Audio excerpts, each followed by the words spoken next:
What's up, everybody? Another day, right? Yeah, good morning, everyone. Hopefully, you guys have had a good week so far. What a crazy day yesterday was, right? Amazing. I think it was pretty good. But yeah, so we got a lot to discuss today. We'll see what happens. First and foremost, take a look at this schedule. That's a lot of earnings today. Look at that.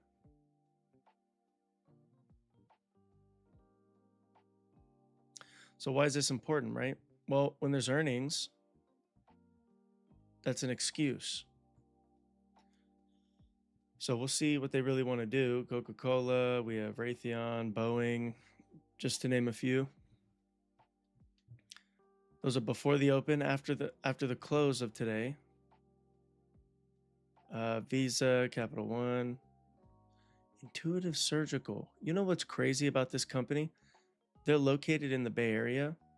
I used to do security, right? So I was a security guard when I was like 18. I literally lived by this place and ended up working their security. I had to walk like in and out of the buildings and, was inside all of their facilities and whatnot. They're making robotic surgery units that can be remotely utilized by doctors. So if there's someone in India or someone in, any part of the world, someone in the Bay Area, a surgeon who knows how to use the machine can do surgery without being there. Isn't that nuts? This company is amazing. See, if I was investing back then, I would have invested in this company. I totally forgot about these people, right? But yeah, that's wild. I'll have to double check what their price is and what they've been doing. But yeah, this is a really interesting company. Just seeing the name, I'm like, oh snap. But yeah, so we got a lot of earnings. So you just got to be cautious. You know what I mean? You got to lower your risk. Don't be crazy. I say it all the time. Obviously, you guys that have been here for a while know how heavily I focus on managing risk. If you can't manage risk, you're not going to be able to succeed at all. So it is what it is. And a lot of people don't like that. They want this rush. But you're either going to be disciplined, successful, and manage risk properly, or you're going to be a failure who's undisciplined, reckless, and is going to be physically removed from the market. Or your mindset might take you out. How you think, how you deal with losses. It's unavoidable, you know what I mean? So just got to do what you got to do. But yeah, so with that out of the way, let's actually go to Forex Factory 2. We have news at 7 a.m. Let's go double check the news here.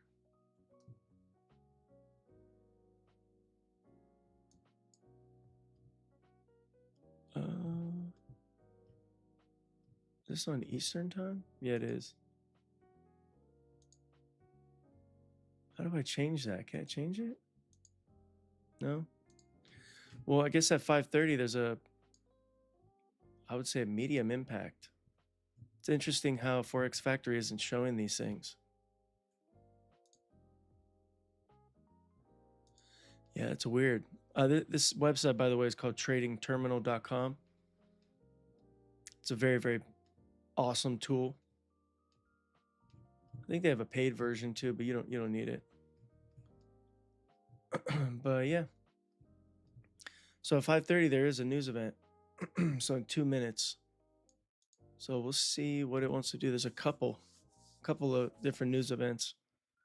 Something that has to do with auto. And then at 10 a.m. Yeah, there's that orange folder. So I guess all of these are a little bit more light impact.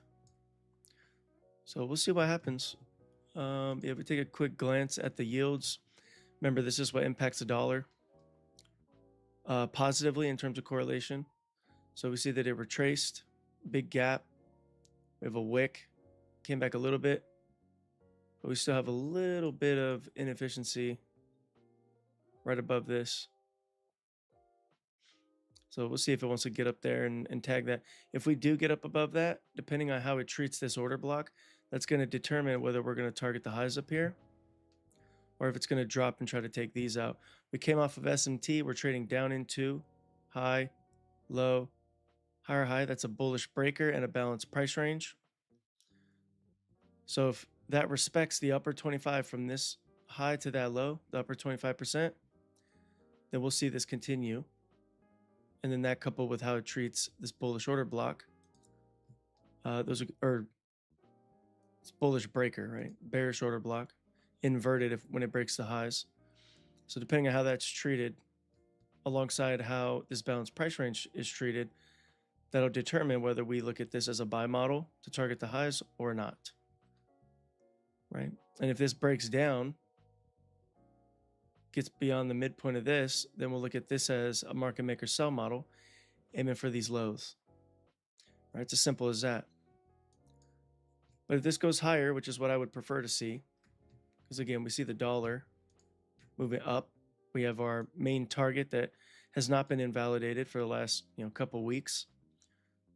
Price has been going lower, and we've still had our attention up here because we're married to the higher time frame. We don't play games when it comes to the higher time frame. That's where the actual narrative lives. We had accumulation, manipulation, distribution. So all of this is being supported. If we can continue to see the yields go higher and the bonds off this retracement end up going lower. It's Tuesday. We've ran against the bearishness on the higher time frame on the bonds, against the bullishness on the yields. So we've reached down into a discount PD array, or a PD array that's simply below price, right? We set equal highs up here. So there's equal highs, very obvious target.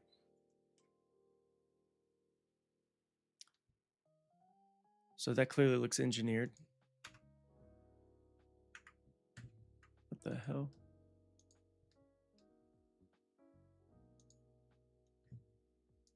Yeah. Let me go double check this. Oh no, why? Oh, there we go.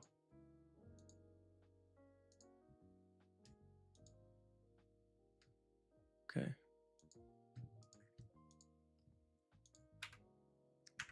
So you got the 5-year doing the same thing. Got the there's SMT actually at the highs.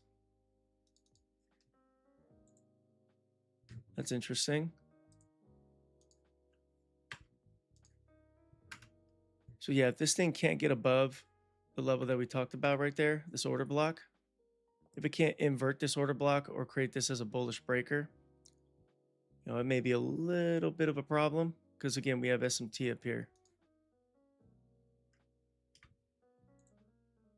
And why is this asset important? Well, it has an impact on the dollar, which then has an impact on the indices and other assets.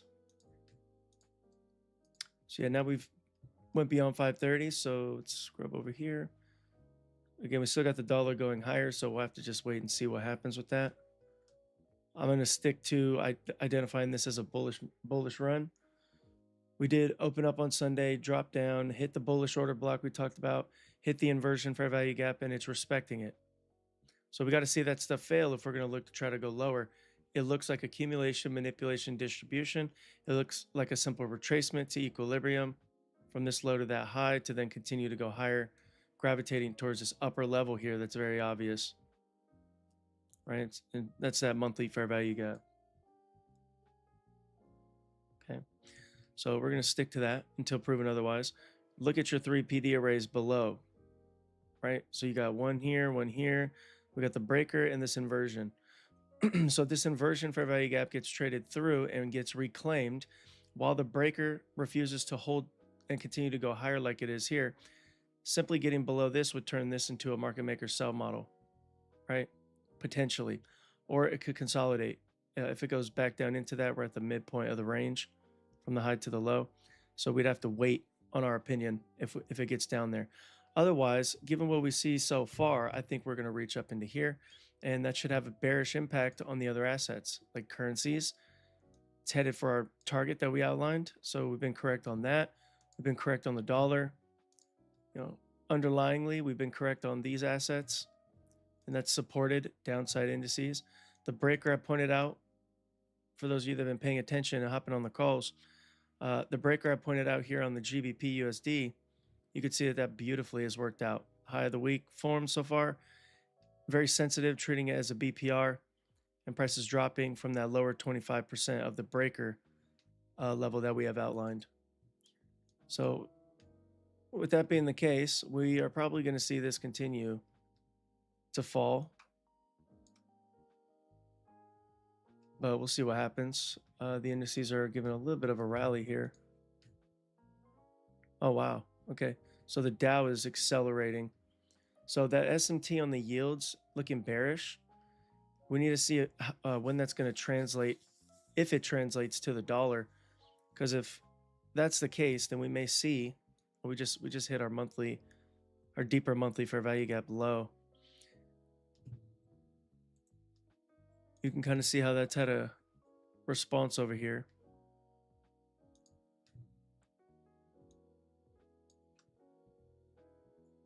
Why didn't it? Okay. Okay. Yeah. Straighten that out a little bit. So yeah, it's been very bearish. You know what I mean? So what are people thinking right now? What are you probably thinking when you look at this chart? Right? I mean, it's overwhelmingly going lower. Okay. So, and that's riding with the dollar going higher. But because it's been so aggressive, you know, it runs the risk, excuse me, it runs the risk of us giving a little bit of a retracement. Let's go double check at SMT. So we got SMT at the highs and the lows. So we have to see what the dollar is going to do. After a large range day, you have to be extremely cautious going into the next New York session.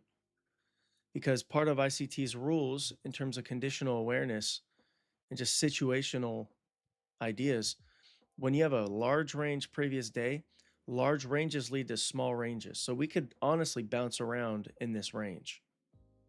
Right? It could look to try to reach up a little deeper to dig into some of this. Let me pull that out a little bit. Again, we still got the dollar running through the highs. It still has the monthly fair value gap that's available. We do have a little failure swing in here. Whoops. A little failure swing up here in the highs. It does look like this has created a market maker buy model. This high to that low, breaking above the highs. We had a breaker there that we outlined. Created a market maker buy model itself. It's part of the smart money reversal in the bigger one. And nothing's changed. So again, in order for me to be overwhelmingly bearish on the indices or on the dollar, we're going to have to, again, use the validation principles. Where's our 3 PD arrays? Right? This is the 4-hour chart. But if we're looking at price in here, we have down close candles. There's 1. We have this range in here, which is 2, right? That's a whole potential balanced price range if it's looking to go higher. And then we got this low right here. I mean, we also have this low. I like this low though, because it's with the breaker. So we could be really sure if it breaks that, the price is going to now look to try to target this stuff. But for now, we have that monthly fair value gap that's staring us in the face. So I'm not going to go against the likelihood of it getting up there or simply up just to these highs right here. We did have this high. We've already taken it out. It's set equal highs overnight. So we've purged that. With SMT on the yields, keep that in mind, right? We got to keep that in mind here. I'm going to actually write it out here.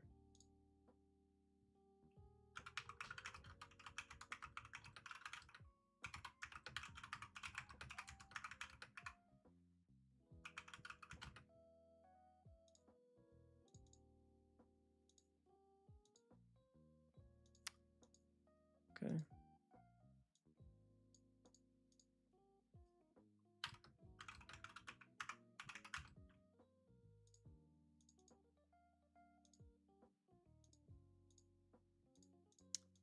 So we got to keep that stuff in mind, okay?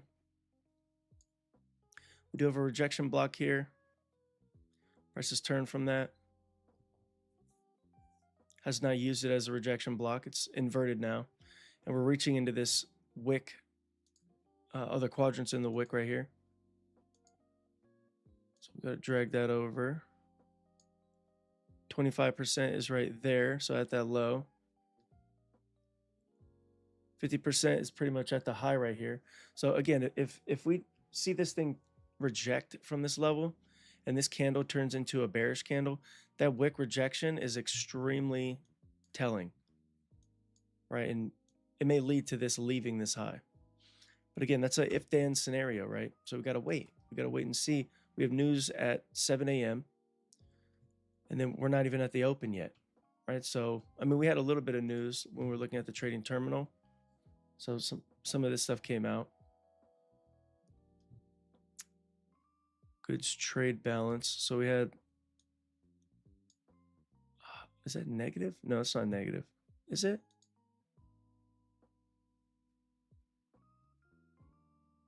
I don't know. These don't have any negative line next to them. Okay, so there's estimate. Why is it not telling us the actual? It already came out. Oh, there we go. Wait. Yeah, it's not giving us the actual. That's weird. It's kind of strange. Looks like the estimate is that the number is going to be smaller, which is good. It's a trade balance. So let's, guess it's like whether it's imbalanced or not.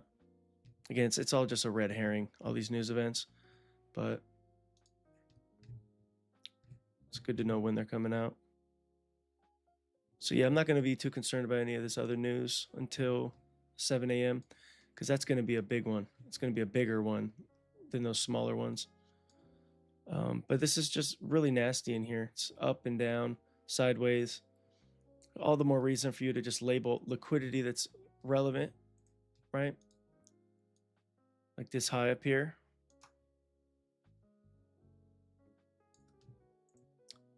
Then we got the low here. I was looking at this in pre-market open. Price delivered a market maker sell model targeting that low. I was watching a live streamer today. I think her name's like Claudia or something. And she was trying to buy inside of all of this, right at this low. I can kind of see what her argument was. But you're buying into a downtrend, right? And it's like, yo, and all her followers are saying, yeah, it's a buy, buy, buy. I'm like, dude, it's like, it's not bullish. Obviously, it had a jump here, but this was pre-market open. I don't know, it's just interesting. I pop into some people's live streams who are honest. You got to give people credit too, right? There's many people that are being pretty honest, right? They're doing things the right way, like we try to do, right? But again, there's just no comparison to how we view the market versus all these other people. I mean, it's just so blatantly obvious, right? So, but hey, that's the beauty in trading, right? You can have your own opinion. She makes money, right? Many people do make money, supposedly. You can kind of tell right, pretty quickly. Spend time here and then you go somewhere else. Yeah, people don't know what the hell they're talking about. So yeah, we see a breaker forming in here. That's interesting. So it looks like they're pretty excited to try to go up in this instance. So we got a breaker in here to watch. That may lead to the highs being taken, right? It clearly is going against the people that have been trying to short. So it makes sense for them to want to come and take this out, right? There's lots of available liquidity up here.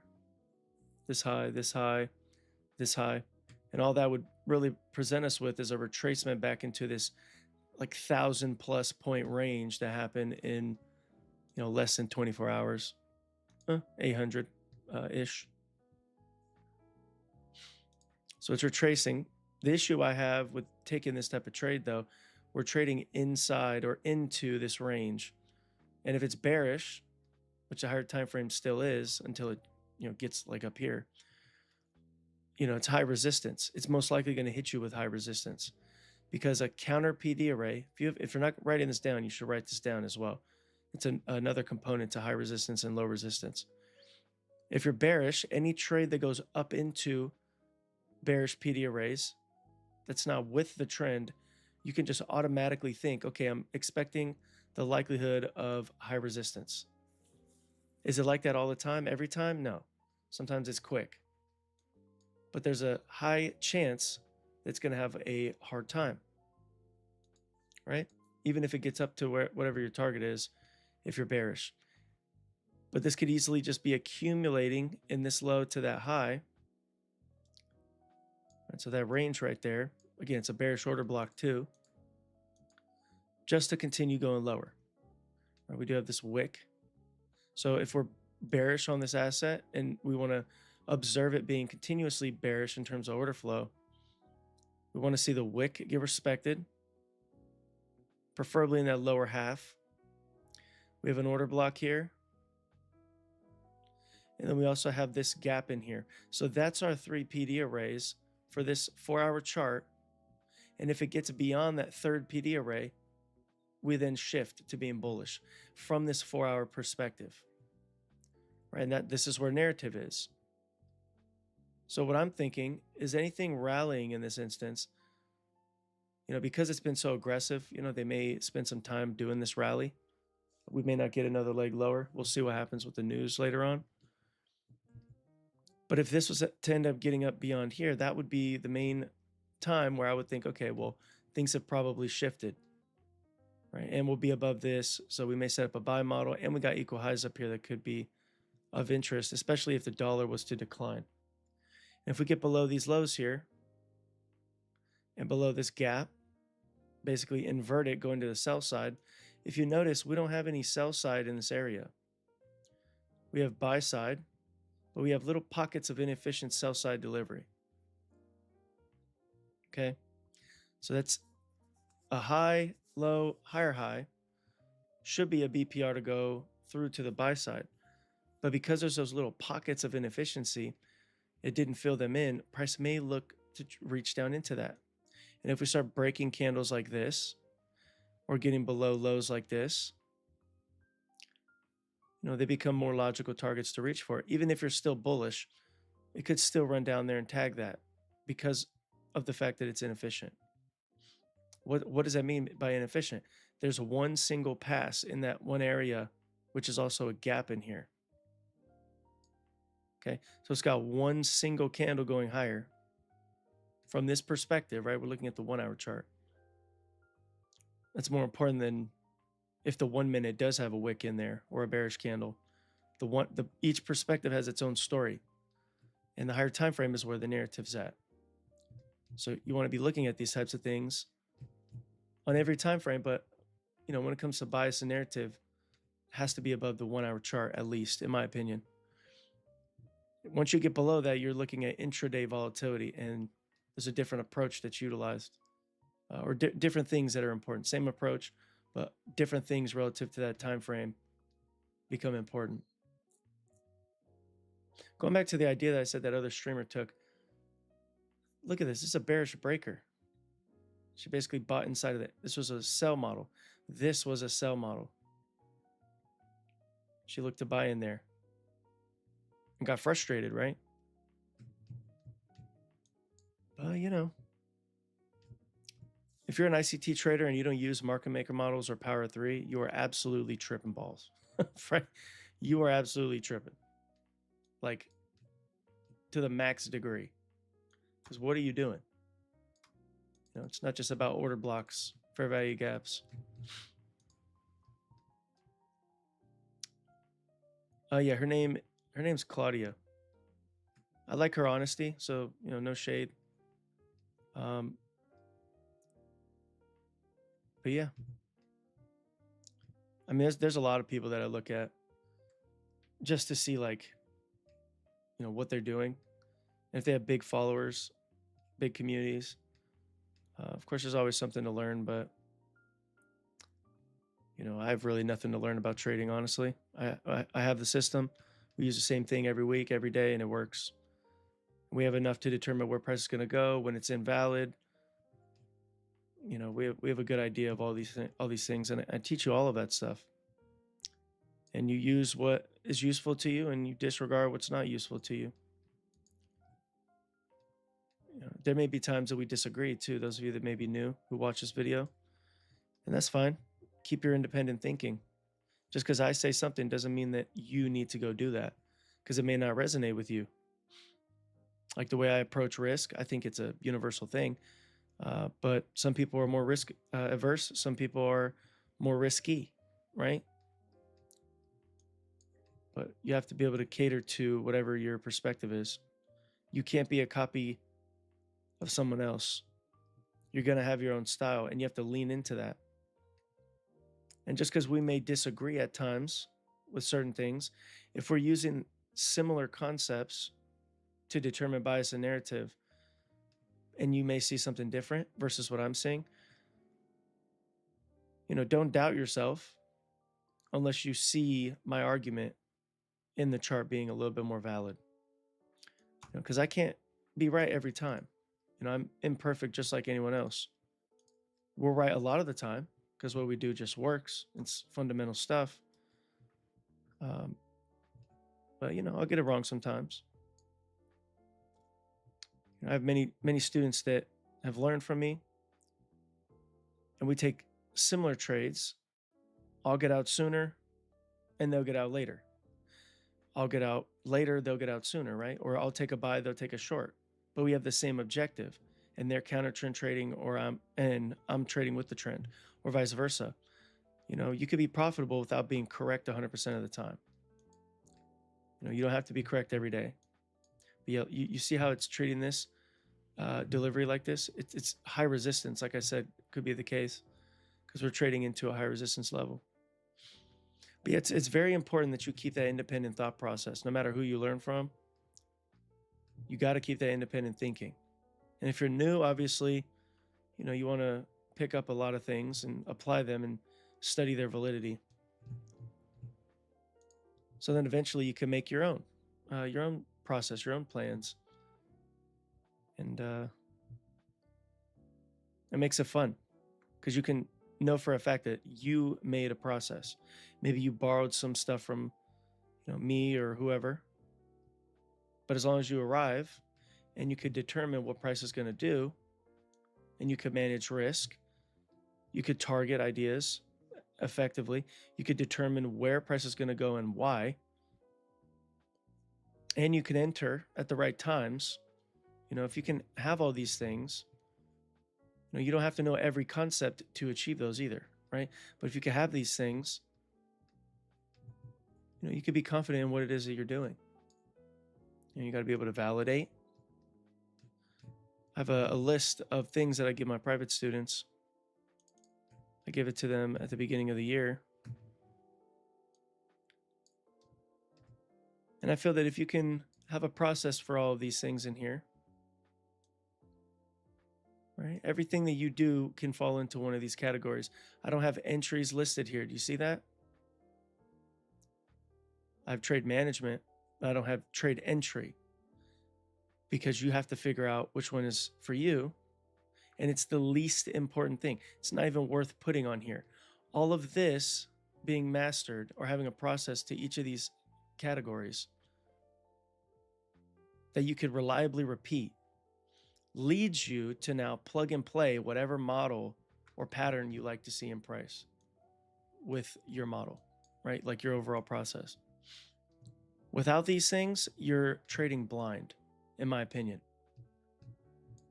We're definitely not blind over here. We see very, very clearly.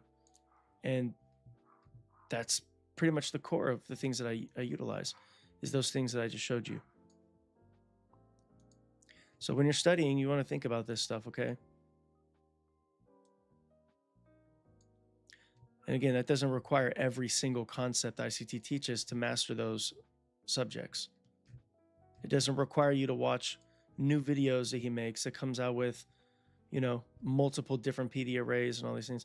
You just need enough PD arrays, I'd say like the core ones that he taught in the core content. Maybe like, you know, some of the extra ones that make sense you want to be familiar with, like suspension blocks and whatnot, because they're in price. And the PD arrays are used like gripping points to support your ideas. Like if I was to take a buy in here, I'd look at this fair value gap as one gripping point. When we break above this high, that would be a level of supporting idea. This breaker in here should support it. This wick, when it trades above it, this high, this low, that whole range, upper 25%. When we're trading through that, all those levels I would like to see get respected, going up to the lower, or trade when they're trading into the upper 25% of them, as far as the 50%. Right? So this breaker, the candle to the midpoint, needs to be respected. It's doing that. This high, when we trade above it, should act as a balanced price range. It's still acting as a BPR here. We peaked above it. We got the midpoint here. We're back closing above. So if that remains, you know, this range is being protected. What I see in here is a market maker buy model, right? So accumulation, accumulation. So these are gripping points as prices moving higher. Okay, it's the highest part of the accumulation in there. It's a range. You could literally just simply take the whole entire range too.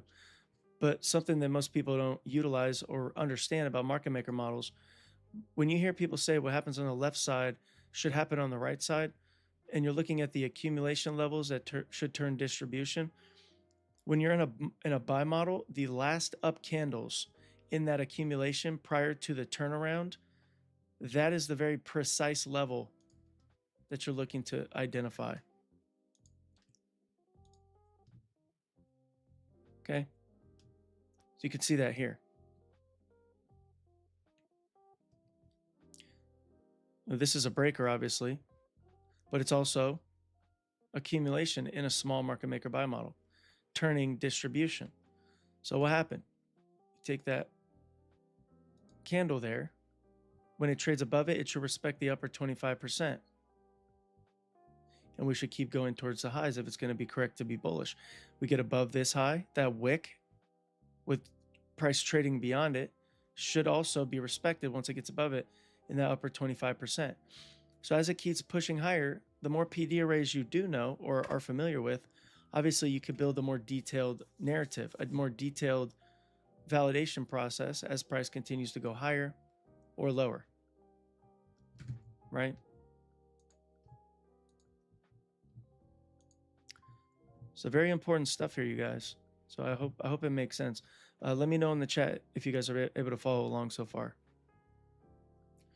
Again, I appreciate you guys hopping on. You could be anywhere else, but you're here. And if you do get value, if you could like the video, it really helps the channel reach more people. Shows YouTube that we're worth watching. If you haven't subscribed, why aren't you subscribed? Right? So definitely go do that as well if you feel so inclined to do so.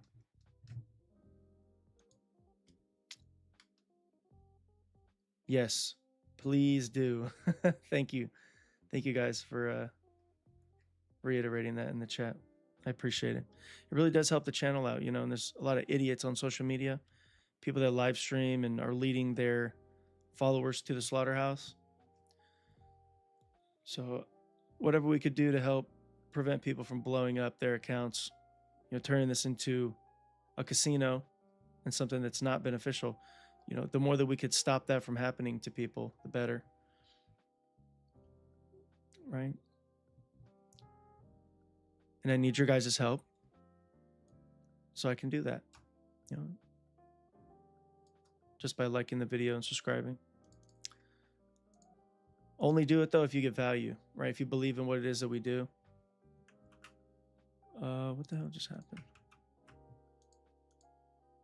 Yeah. Again, we're inside the macro right now. Price is nasty. I'm not willing to participate in this.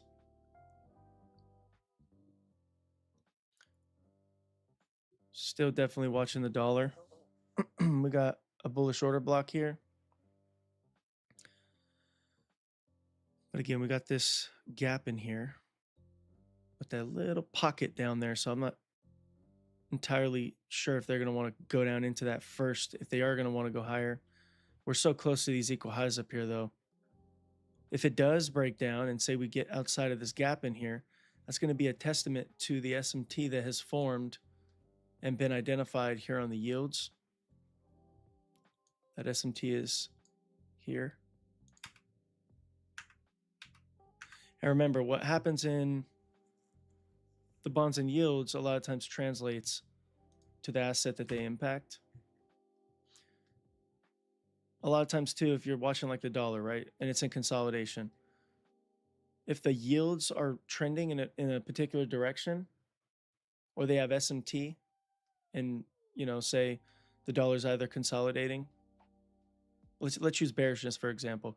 Say the yields are going lower, and the dollar's consolidating, but the yields had a bullish SMT, and the dollar is consolidating inside of something like a bullish order block on the daily, or the 4-hour, or a fair value gap that could reasonably give us a probability for price in the dollar to turn bullish. Well, that SMT bullish for the yields, right? If it's present while the dollar is being a little indecisive, it could help you see the future of what's likely to take place. Okay, so that's the same with the bonds as well, right? But with the indices. So if the indices are consolidated, or we're at some PD array, it's not really moving bullish, right? But you see that the bonds are rallying, or they've been declining and have an SMT bullish. It's a very high probability chance that the indices will start to go higher, right? So that's why this is one of the keys to this asset and why it's so important, because it has a direct impact on the underlying influence that's taking place in for the bonds. It influences the indices and the foreign currencies, and the same thing's true with the yields, but for the dollar. Okay, and the yields are inversely correlated to the bonds. So just like the dollar is inversely correlated to the indices, right? If the yields are going lower and the bonds are going higher, that means bullish indices, bearish dollar, or it should be that way. If it's not doing that, then we're cracked in correlation and the conditions may be a little bit chaotic. And that happens a lot around news events, right? It happens even more so around quarterly rollovers. So going from, one quarter to the next, you'll start to see these discrepancies in price, and that could lead you to determining quarterly shifts. So you can see how some of this stuff bleeds into other ways of thinking as well, and other facets of higher time frame analysis and narrative building, right? So that's why I spend so much time on that asset, on those assets, because they do have a very, very powerful influence. So if we're looking at the dollar here, we actually have that little imbalance. There's no bearish order flow in here. There's no candle that's bearish to help kind of pair with this gap right here that's been bullish. So yeah, this is a high, low, higher high, but that right there is definitely something that's sketch. So if we do see this turn, plus having on the back end the yields going lower as well with the bearish SMT, if that stays intact and we refuse to try to get through this level, again, we may see dollar take a little bit of a nosedive. That would support this turning around for a retracement after it's been super bearish. And then the same thing could be true for this as well. And we may look to try to target the highs up there if that is the case. But for now, let's just stick to what the overall narrative is, right? Nothing has changed. 3 PD arrays on the higher time frames that we use for narrative have not changed.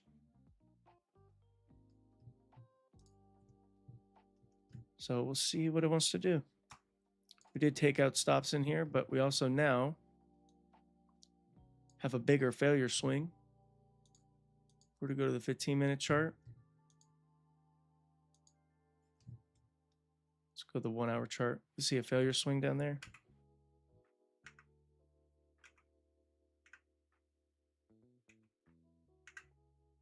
See, there's a bigger bullish SMT down at the lows too. This low and that low. This low and that low. Somewhat of an SMT. So again, if the bonds do look to continue going higher, right? Say they displace. If we get this high to that low is 50% getting traded through, and we invert this fair value gap, this accumulation and this accumulation on the left side becomes just that, accumulation in a buy model after we've taken stops. And then we're coupling that with bearish SMT as well. So if this order block delivers lower, that'll put this in jeopardy. Dollar will be in jeopardy of declining. Currencies will be in jeopardy of rallying instead of continuing to go lower. We are inside this gap here. And then, of course, if that happens, this SMT may lead to the indices going higher for a little bit, at least to retrace.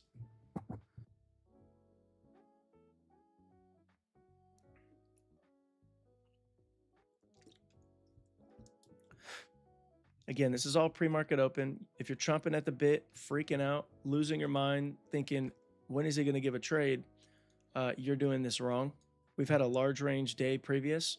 We're going into low probability conditions. Okay, and we have news events tomorrow that are extremely vicious when it comes to how they deliver in price. We have FOMC plus the federal fund rates. And don't get caught with your pants down is all I could say. Okay, so if you're chomping at the bit, you need to relax. Okay, you need to relax. Doesn't matter if a move happens without us, right? Every single week, every day in my private group, we're showing, just like yesterday, right? I called 3 trade setups, 2 sells within a market maker sell model. This gap ended up getting traded through. I had one student actually say a question asking me if this was something that was likely.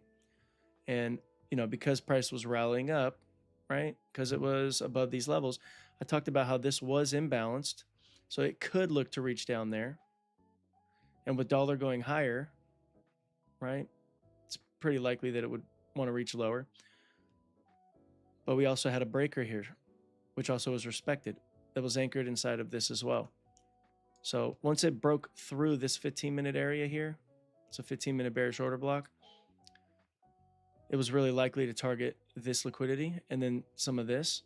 And then once price slid down into that, we used that low of the market maker sell model that was anchored from this higher time frame bearish order block to then be used as a balanced price range in here, right? Low, high, lower, low, right? Buy side, sell side, anchored at a higher time frame level in a bearish trend overall. So we shouted out an entry in there. I think it was a breaker in there that we called out. Yeah. Right there, low, high, lower, low, breaker. Price delivered. I personally waited, so I missed that. But then we talked about this area in here, right? Also being a smaller breaker, low, high, lower, low. Also being a 2022 model continuation variation. And then we caught 100 points on that. So from 82 to 82.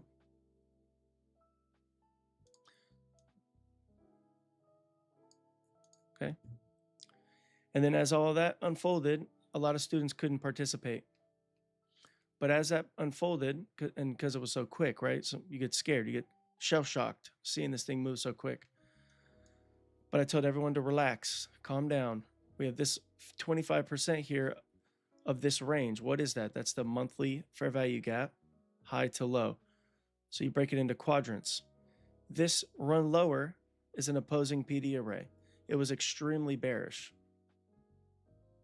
Then we went into a macro, the 750 macro, and I talked about this bullish order block anchored inside this higher time frame PD array, just like we did for this, for the short. Right? We had a small lower time frame market maker sell model in there, but that was also anchored inside the higher time frame daily PD array that's bearish. Right? So I just noticed that we filled the whole entire monthly fair value gap, by the way. But when price delivered lower, I literally talked about this exact thing. Don't worry about missing a trade setup.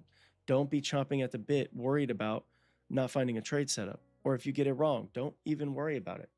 You know, if you take a loss, don't worry about it. Don't take more than 2 trades a day, right? This ain't financial advice, but you know, a good rule of thumb is not to take more than 2 trades. After that second trade, I don't care who you are, your emotions are running high. If you win, you're on a high. If you lose, you're questioning yourself after that second trade. Once you start catching yourself in one of these schools of thought, either too high or too low because you took a loss or you're on a winning streak, you know, you have to cut back on your risk, right? You have to preferably give yourself 24 hours to reset. Later on, your threshold will become a little bigger, but don't worry about missing a setup. Because if I was worried, if I didn't take a trade setup here, or I missed it, like I missed this one, and I ended up being worried about it, thinking, oh, well, the moves already went, I guess I won't find anything. If I'm thinking that, I'm going to be correct. Okay. Which video out of the playlist would you recommend me having a tight schedule? You talking about my playlists? I would start with Power 3, honestly, bro. 100%. Good morning, Jen. See some of my private students are on the call. Good morning, beautiful people.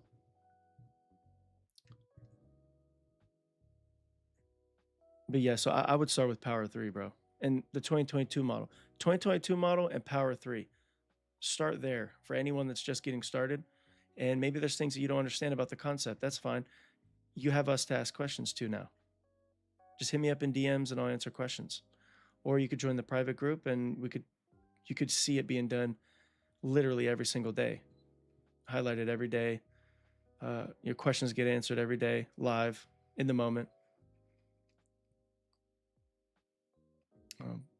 But these calls, obviously, in this YouTube channel answer a lot of questions. So if you don't think the private group is good for you, so be it.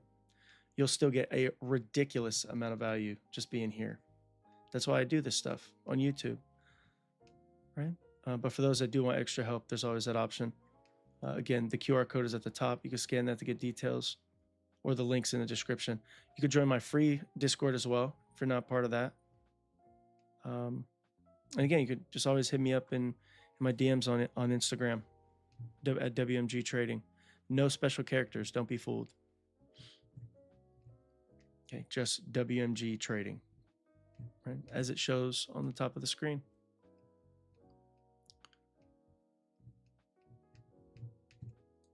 So yeah, I ended up calling this buy. I was a bit salty that I didn't take that buy, and I was a bit salty that I didn't hold this longer. But that's how the cookie crumbles. You have to have limits. What are you satisfied with? I'm personally satisfied with, 40 to 60 points nowadays. All of these setups I gave, which is generally the case, but most of the setup, or all the setups I gave yesterday, and most of the setups I've been given the last 2 years have went well over 30 points. And the reason being is because I'm anchoring it at higher time frame responsive levels. And I understand where the narrative is aiming to target pretty much every week. And if I don't, we just wait. And then eventually it shows itself. Right? Moments that are a little bit more difficult generally have cracks in correlation. But there's ways to trade during those environments. We trade literally any environment. Unless it's a little too crazy, then, we'll wait it out. But we can make an argument for any type of scenario, which we've shown on this YouTube channel. Here, I'm actually going to clean this up. I'm going to take some of this off.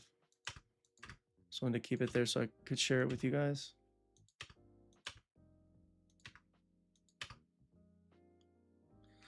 Okay. So let's just start moving up a little bit. Again, we got that 25% of that monthly fair value gap.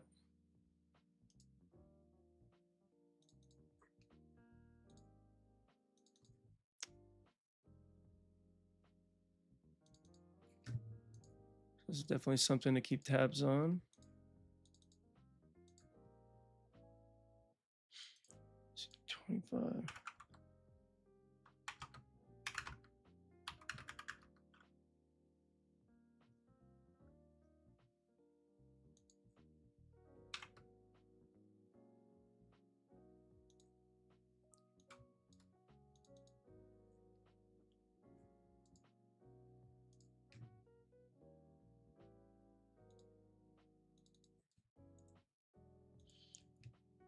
Do you guys have any questions? Yeah, Mick, hope I answered your question. Yeah, if any of you guys are new, just you want to focus on Power 3. Power 3 and the 2022 model.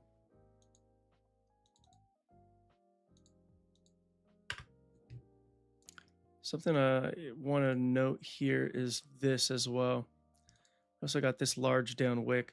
So if we're going to remain bearish, what we want to see order flow wise, yeah, it's retracing a little bit, which is permissible. So if you go to my playlists, it's literally the only, I guess, trading playlist that I've made outside of the mini course, but even that is including the Power 3. Just type in WMG Power 3 or WMG Trading Power 3. For the 2022 model, you got to go on ICT stuff. That's an ICT playlist that he's done. So you just search up ICT 2022 model playlist. And then for mine, you search up WMG Trading Power 3 and it'll pop up. It's a playlist of like 3 videos, 3 or 4. I just walked through like, the basics of Power 3 and a little bit stuff that's beyond basic. That's a good starting point, you know what I mean? And expect that it's going to take you like 6 months to a year to learn the basics. It's just the way it is. There's so much. I wish I could say that the markets are easy as, ABC, black and white, no confusion at all, and it's just you learn a model and it just works automatically. But there's other things to it. You got to learn the technicals. You got to manage yourself. You have to learn how to do that. You have to manage risk. You have to learn how to do that and get comfortable with it. You have to structure a process on how to determine where price is going to go. And that does not just require higher highs, higher lows, right? All the basic stuff that people try to claim is the real stuff. That's just not how the market operates, really. It's a part of it, identifying things like that, but there's a lot more important things. So it takes time. With all those things, you got to build a relationship, right? You have to build trust in the concepts you're learning. Same thing with the stuff I'm teaching to you.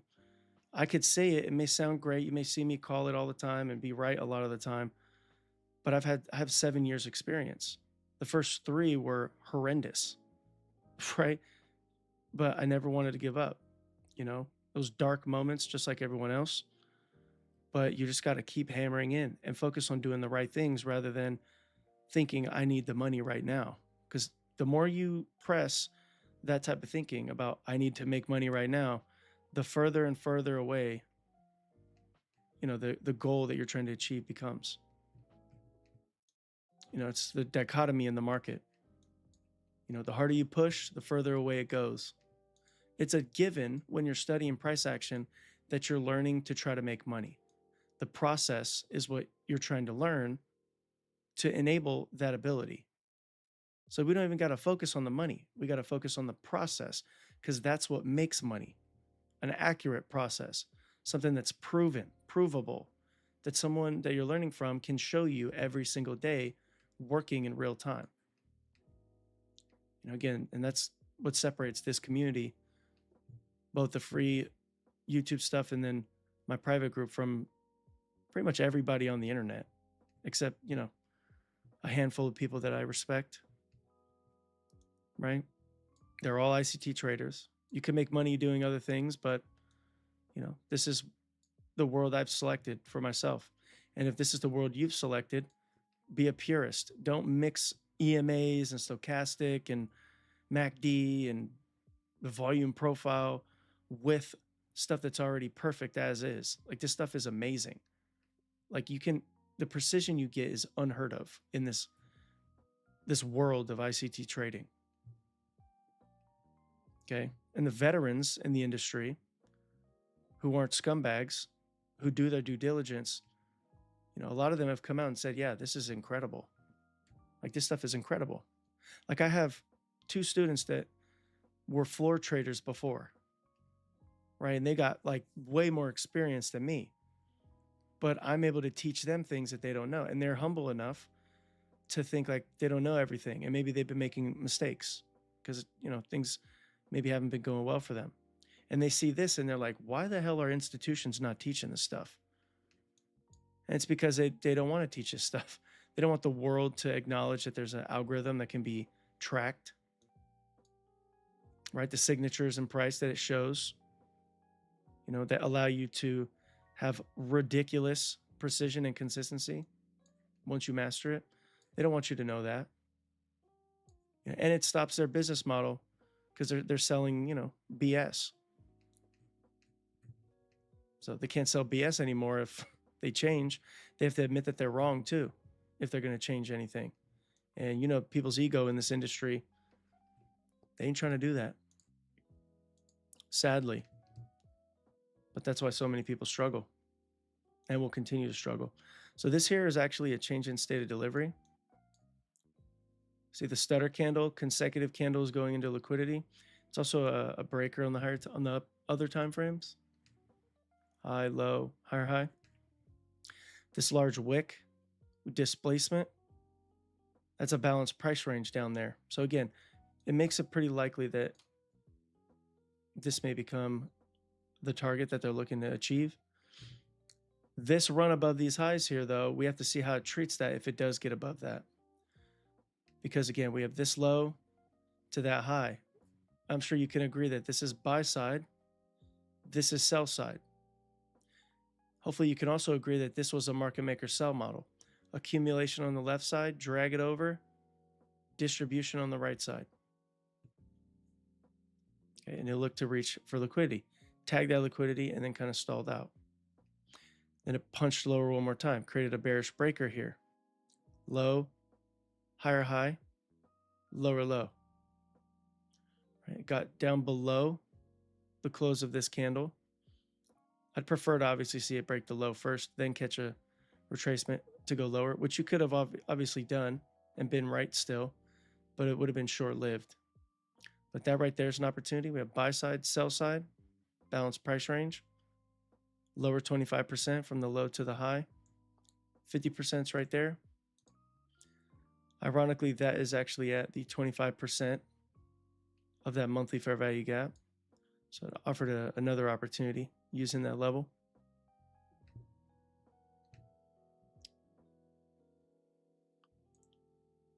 I don't know why I don't have it on there.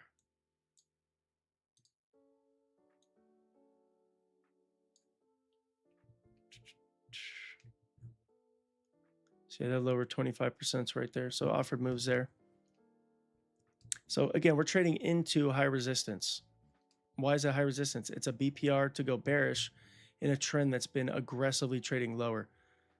And again, we're also trading into this wick. So we got to keep that in mind. And if we can't see price get up into that 50% right there of this wick, we may get one more little dive lower. It's a lot of balanced price delivery in here. Large wicks, displacement. Volume imbalance was overlapped a couple times. We're at the high currently, we're at the high of the monthly fair value gap, the deeper one that we talked about on Sunday. And we're in a range after a huge range day. So this is to be expected. You need to navigate intraday volatility when you're in this type of environment, so that you could look at things from a market maker buy and sell model lens. Market maker models, per ICT's opinion and how he's taught things, market maker models are universal trading models. Okay, that means that you could trade any bias, even without a bias, inside of a consolidation. What's a consolidation doing? Going buy side to sell side, buy side to sell side. So anytime it goes higher, if we're still in that consolidation and we start to see price break lower, say we get a change in state back towards equilibrium of the consolidation, you're able to now trade and make a framework off of a market maker sell model. When it tags lows and then looks like it wants to go back to equilibrium, you could then start to think market maker buy model. So from that lens, think about it. If we saw this as a sell model, you could have taken shorts in here. Maybe this one would be the better one to target that low, or this low, or both. Once it trades above this candle and gets above this accumulation, it offers a small buy, reaching for the highs for a distribution, looking to bullishness. And you can use this like a ping pong scenario, back and forth if you're in consolidation. This is how I engage in consolidation if I choose to do so. It's how I frame setups around consolidation. This is why I say any condition we could find a setup. And I'm not only sharing this with you, but I show it, I prove it constantly. This is the reality. And that's the core of it. A highly advanced understanding of market maker buy and sell models and experience using them. So that could be for you too, right? If you do the right things. Not a guarantee, obviously, but the possibility's there. And I'm not a financial advisor, so you got to do your due diligence. But if this stuff makes sense, it's worth investigating. We have trendline liquidity in here.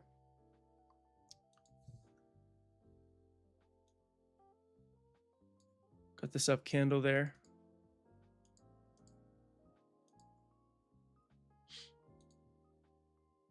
So yeah, none of this is, in my opinion, worthy of even stocking a trade setup in.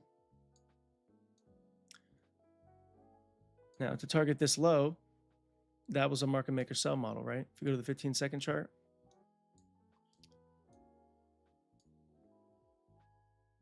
It's a bearish breaker. Let's trade up into it. Simply targeting these lows here. Sell model. This low, high, targeting that low, that's a sell model too. A baby one.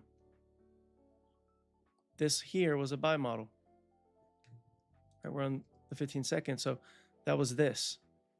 As you move up, you can kind of see what that observation was, or where it was present in that observation. It's right here. Anything that goes higher to go lower is a sell model. Anything that goes lower to go higher is a buy model. And that's not an overstatement, right? This looks like it might end up turning into a sell model if we could breach this low down here to the high extreme. So if it could breach the equilibrium point, we have to watch how that's going to be treated. We got to watch the dollar. If we start to decline aggressively and get down towards this level here, that could be something that may lead to a low resistance second stage distribution to then try to target down here. I think that if we get down there, we may have a little bit of a hard time getting through this because this is a stop run. All right. Again, we are coming off of a huge range, so maybe they want to retrace a little bit. So we got to keep that in mind. I think they've already tried to do so, but now we're going into the open. So let's see what happens, right? We have our liquidity mapped out depending on what it wants to do. We got that market maker buy model. Seems like it may want to fail. So we're above the midpoint from the high to the low, but now we're getting back below it. Right? That's not the greatest sign for continuation to the upside.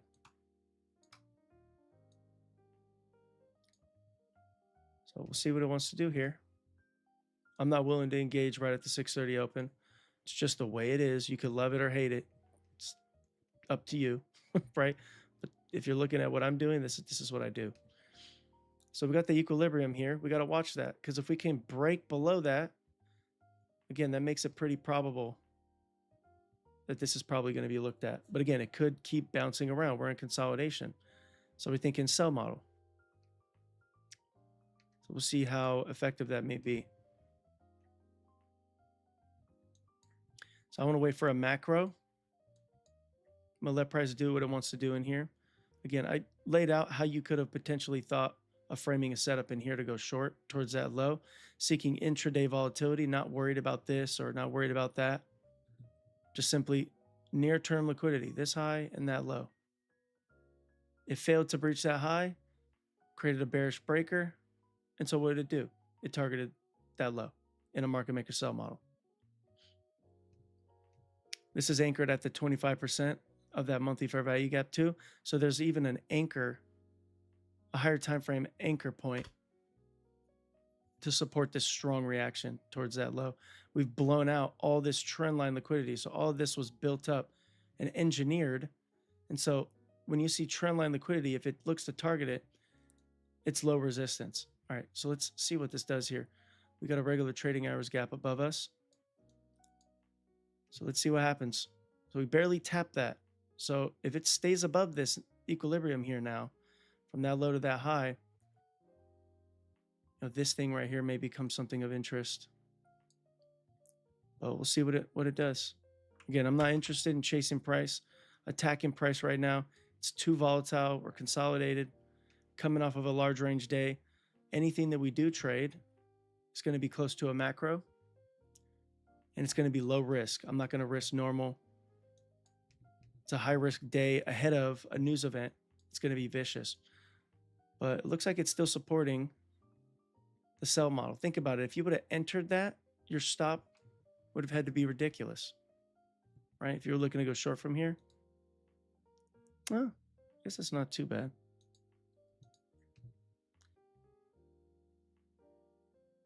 Basically use that low there as a breaker.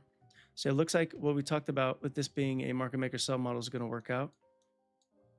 So now that we're going to get below this, once we get below this accumulation, I'm going to use both of these because they're so close inside one another. So if we can get down below, it's flying through. So second stage distribution is what I will expect from here to blow out these lows. Notice what we did. We dropped lower overnight, rallied up, wiped out everyone from overnight, and now it's viciously looking to punish sell side. If this run here does not result in us getting down to here and we come back into the range, again, this is vicious. Look at the candle. It's saying, I am going to F you up if you want to play games with me today. So I encourage you to not play games, right? So yeah, this thing, the midpoint of that accumulation should be respected. It should fly through that if we're going to have a valid market maker sell model. And it looks like it's going to do just that. So we're correct on what we thought price was going to potentially do. Once we got below this equilibrium, that triggered my interest to want to target these lows. So I just walked you through the market maker model flexibility protocol, going from one to the other. When to make that switch in decision making from one, in this case a buy model, to a sell model. Okay. So what we just did probably went over a lot of people's heads, right? And it's unfortunate. But what we just did is extremely, extremely repetitive. It's very powerful, and it's using market maker models in a very effective way.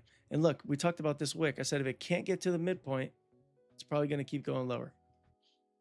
So we have that also supporting us from that higher time frame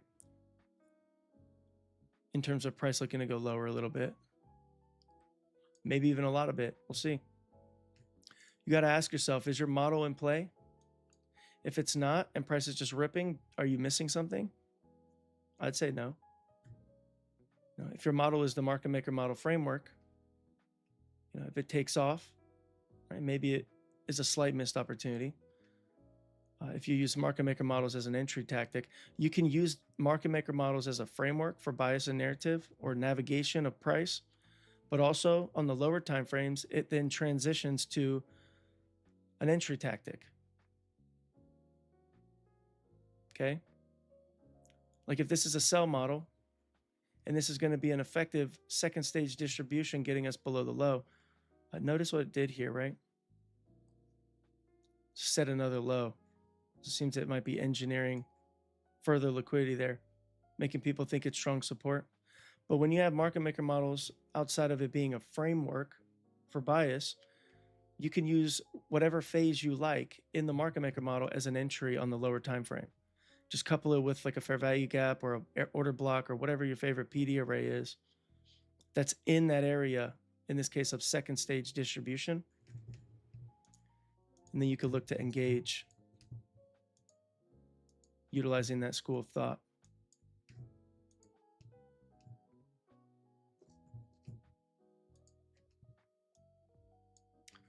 So we're going to watch this here. Again, I don't want to take a trade right at 6:30. I'm okay with letting this pass.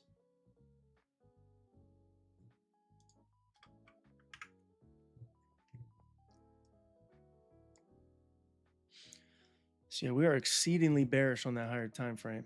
So anyone trying to force buys, you're tripping, right? Now, if this was to get all the way up into here, that'd be a different story. Because we got relative equal highs, we got the regular trading hours, 50%. And then if dollar was to decline too, that would start to build the narrative for us to then see this as a buy model. It'd go from failed sell model, failed in terms of it not breaking the origin.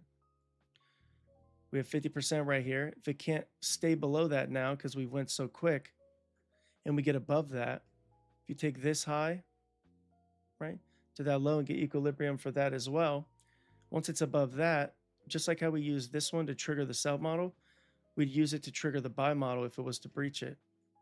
So for example, if this gets above this equilibrium here, you measure out the highs up here, sell side of the curve, and we break above the equilibrium there and it rips into this wick, that's triggering our interest to want to have a buy model. It's not doing that, so what are we doing? It's shorts, right? Aggressive shorts. We got a breaker that just formed there. Yeah, that thing is second stage distribution, yo. This is what that looks like. This is how you know we're correct about what we're doing. This speed when you're looking at the second stage distribution. That's the characteristic. This is why this element is ICT's favorite model to trade that he has shared publicly. Because this is low resistance delivery into a failure swing.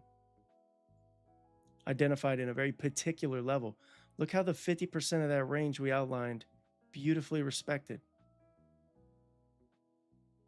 You know, those of you that are with me all the time, you see this stuff very often.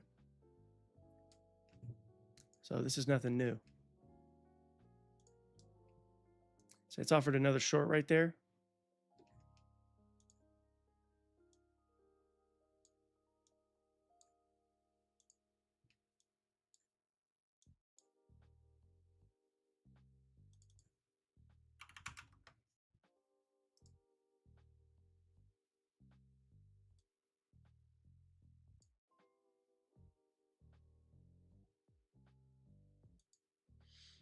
And that's enough for me right there.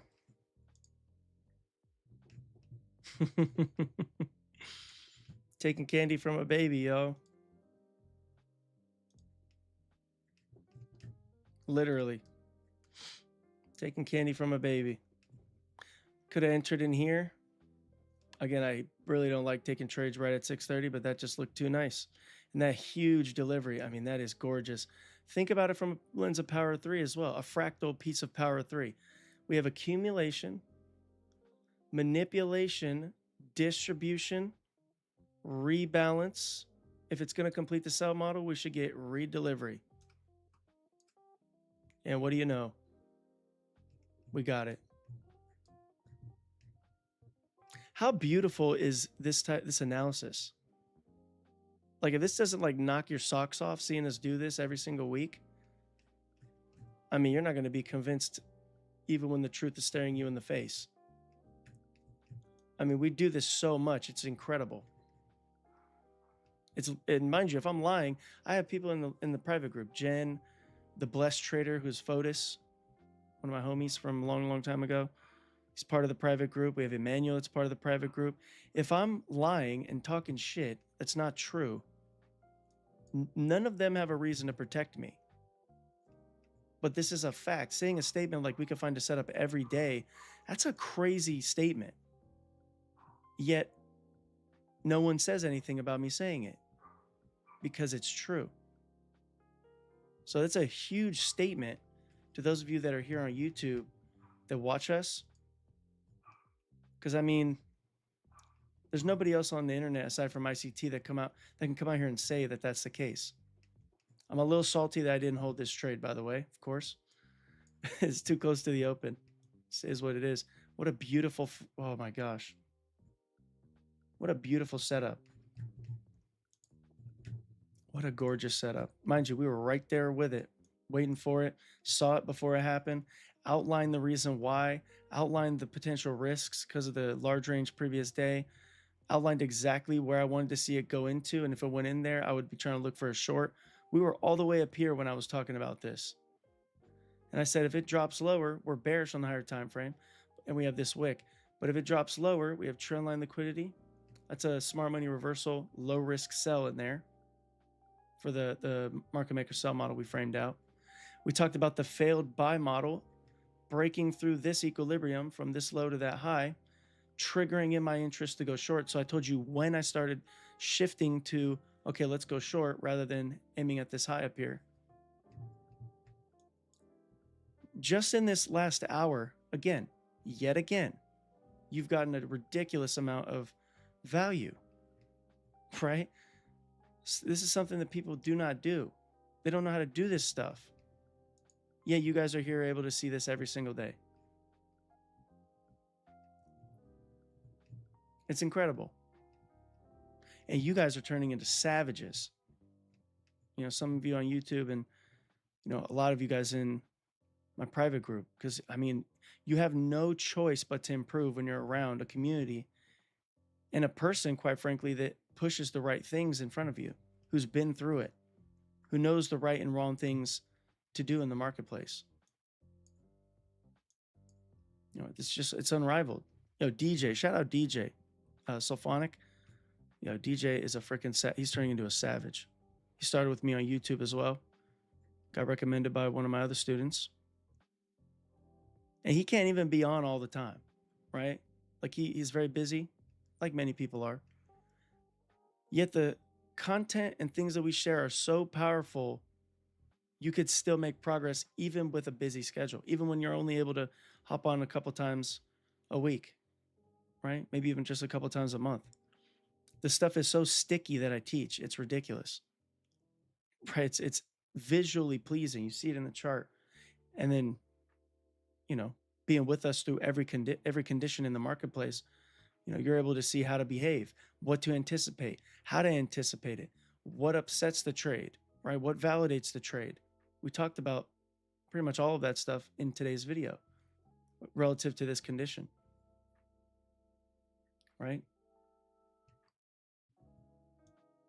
Yeah, I'm not going to lie. I'm a little salty that I didn't hold that trade, but 40 points is 40 points is enough. Cool with that.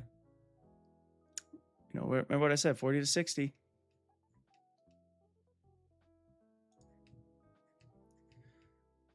Just to show you guys that, you know, I'm not playing games with you.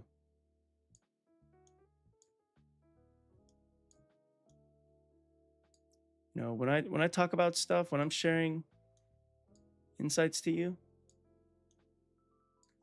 I'm trading a live account. Oh shit, this scared the crap out of me. That alert was so loud in my headphone. Jeez. Ooh, Marvell. That thing's dropping to a beautiful level. I love it. Yeah, the tech industry is taking a massive, massive hit.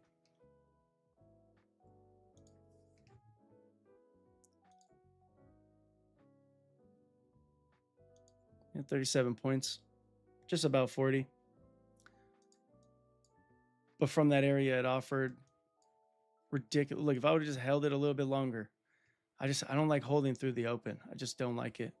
So I could sit here and be salty and think, oh, damn it, I should have held it. Oh, I'm an idiot, blah, blah, blah. I could think this way like most people do. But what is that doing for you? Is that going to be a positive thing for you? Is it going to benefit your bottom line? Right? If you lose a trade or miss a trade, is thinking like that going to increase your probability of being successful, or is it damaging what you're trying to do? And you do that stuff enough, you react in that way enough, over time it becomes a habit. And what happens with bad habits? Bad things. So you want to condition yourself to be positive. Yeah, I didn't hold it. Yeah, it went a long ways away from that, and I didn't hold it, but guess what? We were correct, deeply correct on where price was going to go. We knew exactly why it was going to do what it just did. We framed it out exactly where it should start doing the things that we anticipated and go lower with this green box, right? Inside the framework of a market maker sell model, right? This is happening after a large range day. So we have our risk profile outlined as well for the condition. We mapped out this monthly fair value gap long in advance, or well in advance. We talked about this bearish order block, how trading up into that would be nice. On literally on Sunday, I said I would like to see if we could trade up into this this wick in here, excuse me, and see if we could set the high of the week. I said if it gets excited, it may want to get into this order block, but we don't want to see it break the midpoint, and especially not this high or this. Literally went right up into that, created bearish power 3 above the open price, set the high, respected these levels on a closing basis. Look where the body closed.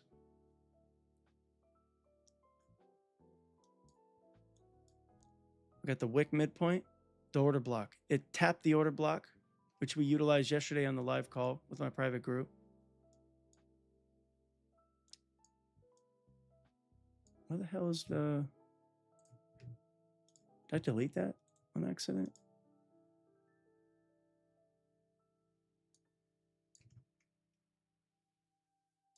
Oh, wait, whoops. I was looking at the wrong thing. So yeah, yesterday had a higher time frame order block supporting the downturn that we called and the 3 powerful setups that we gave.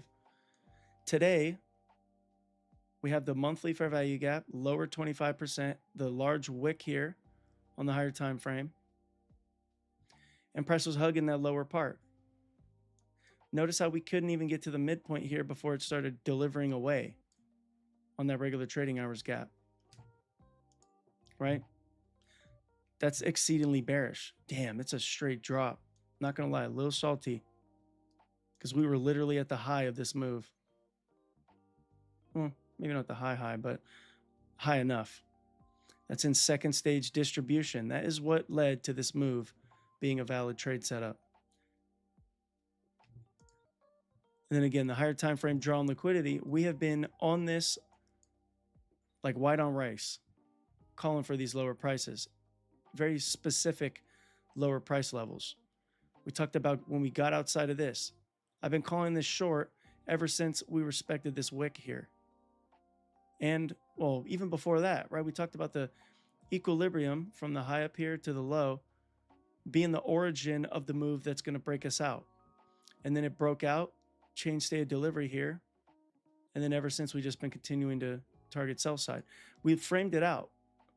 In this consolidation, we were calling multiple setups back and forth. Didn't matter if we were trending or not.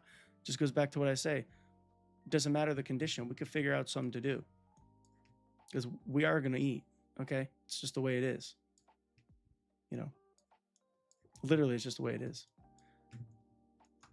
So it's been a clinic, what we've been doing the last 2 years straight. I mean, the market has been on a tight leash, right? You guys see a couple times here on YouTube, but I've been doing this for years, like 5 years this year, in my private group. Is it 5? Yeah, since 2021.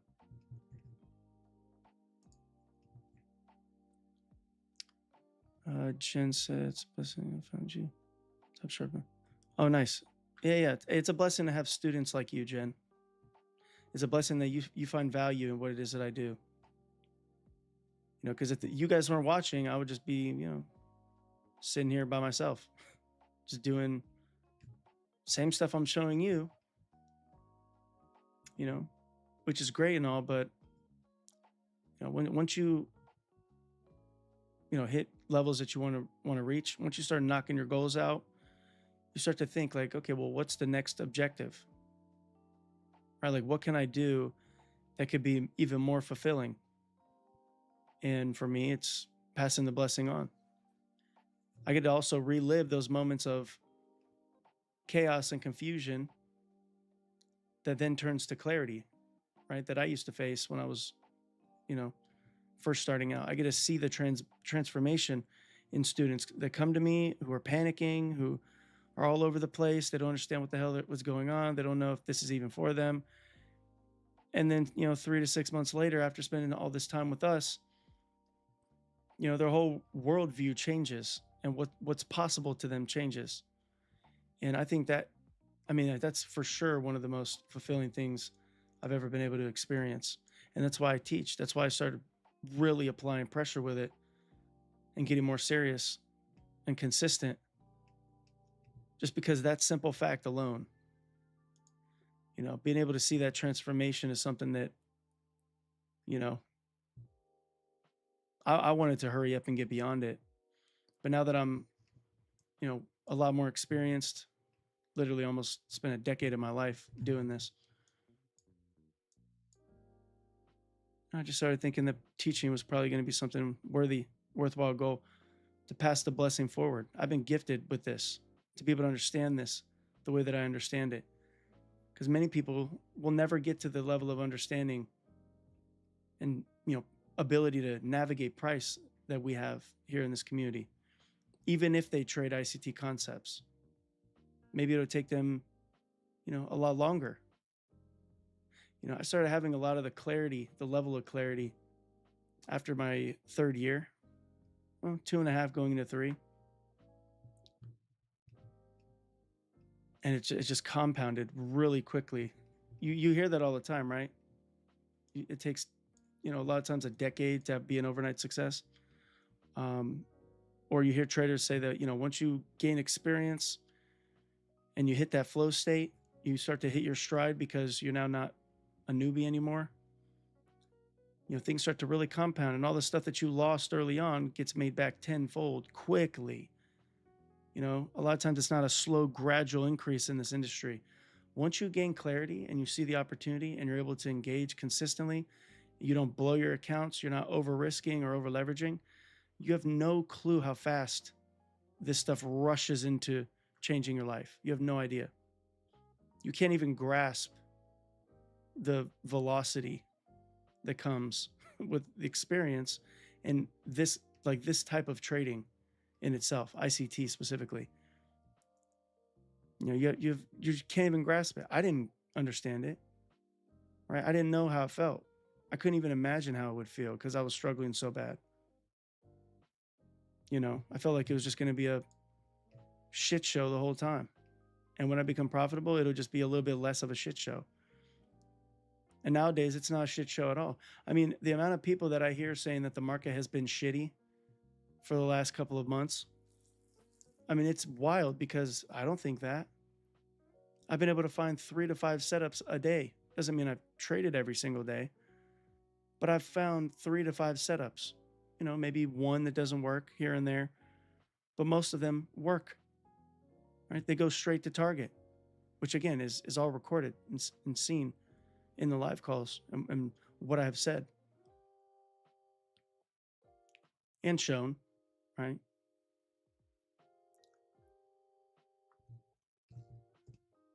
But it's wild. It's wild what experience does, how much different your perspective becomes, and how much more tameable the market becomes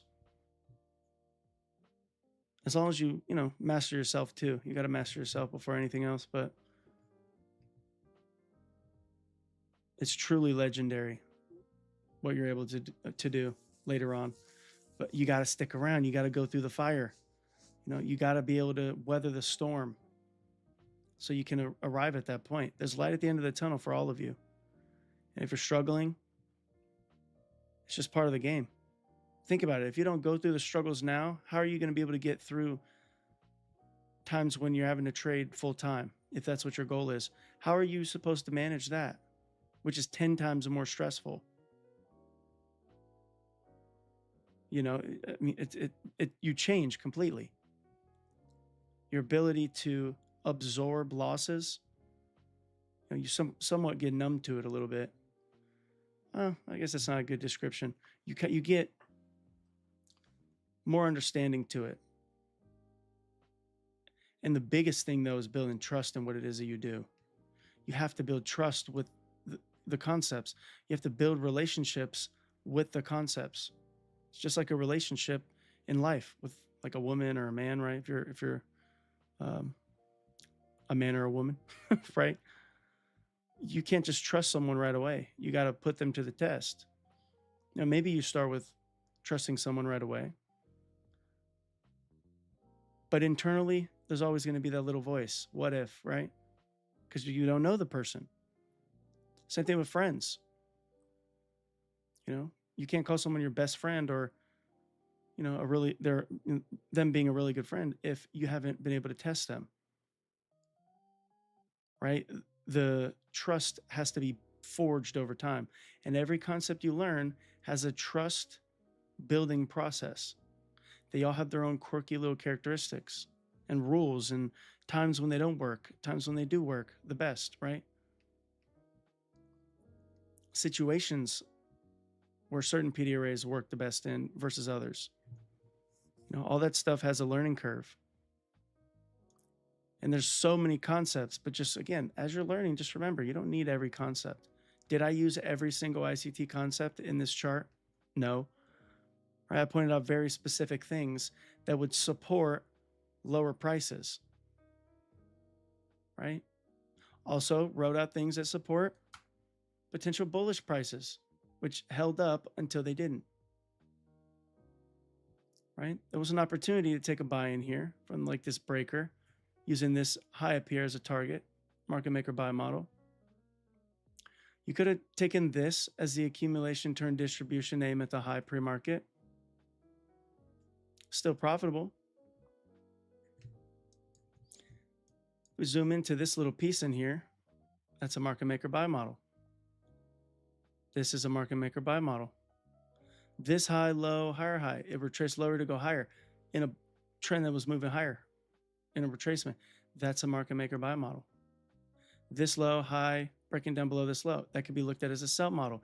What happens on the left side should invert on the right side. What happens on the left side should invert on the right side. Then we have a high, low, failure swing. This could have ended up becoming a market maker buy model. If we were to go to the seconds chart, I'm sure we could find different pieces of accumulation here relative to that seconds chart. But what happened? It failed. So just like we did with the whole range in here and how we outlined the idea, you could do the same thing with this. If you're looking at a buy model, we're above 50%, it should spend very little time back below it since we got above it already. But what happened? It broke down and got deeper into the lower half of that range, the initial market maker buy model framework, right? It invalidated it by doing this. So what happens in that case if I want to be flexible using the market maker model flexibility protocol?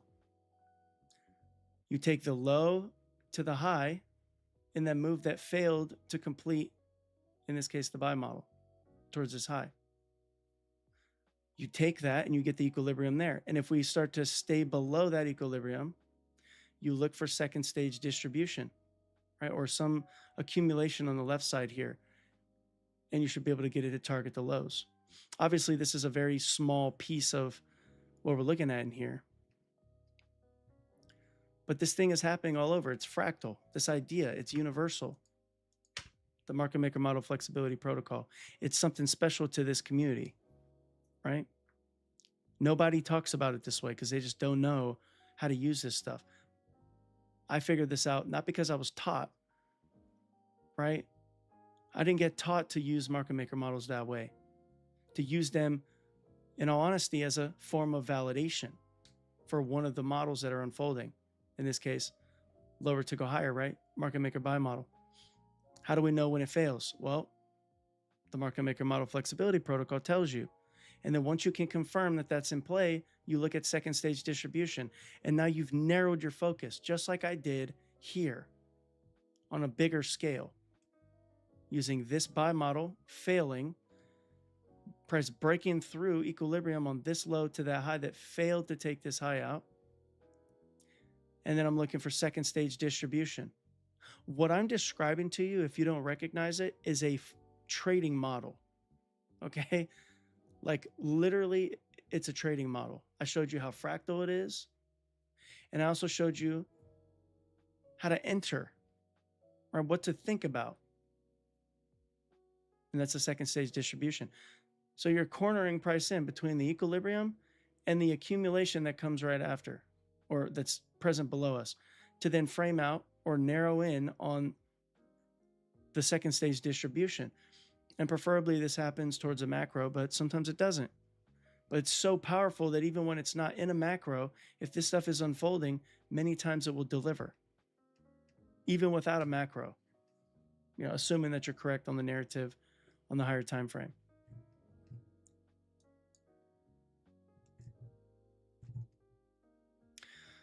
So yeah, let me know in the chat if all this stuff made sense. And again, I'm sure that a lot of this is going to go over people's heads. They're going to hop on, see that I'm not taking a trade setup right now, and they're hop off, right? And it's so unfortunate because this stuff is revolutionary stuff.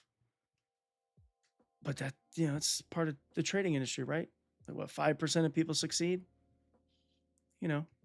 Part of that is because extreme value could stare them in the face, but because it's not over the top like some of these influencers, their attention gets pulled away because they got TikTok brain. Right? They can't focus on anything, let alone try to learn how to trade with something that has a reasonable amount of moving parts and complexity to it. But hey, can't save everyone, right? But yeah, let me know in the chat if what we've talked about has made sense. This is review for you, for those of you that are in my private group, of course.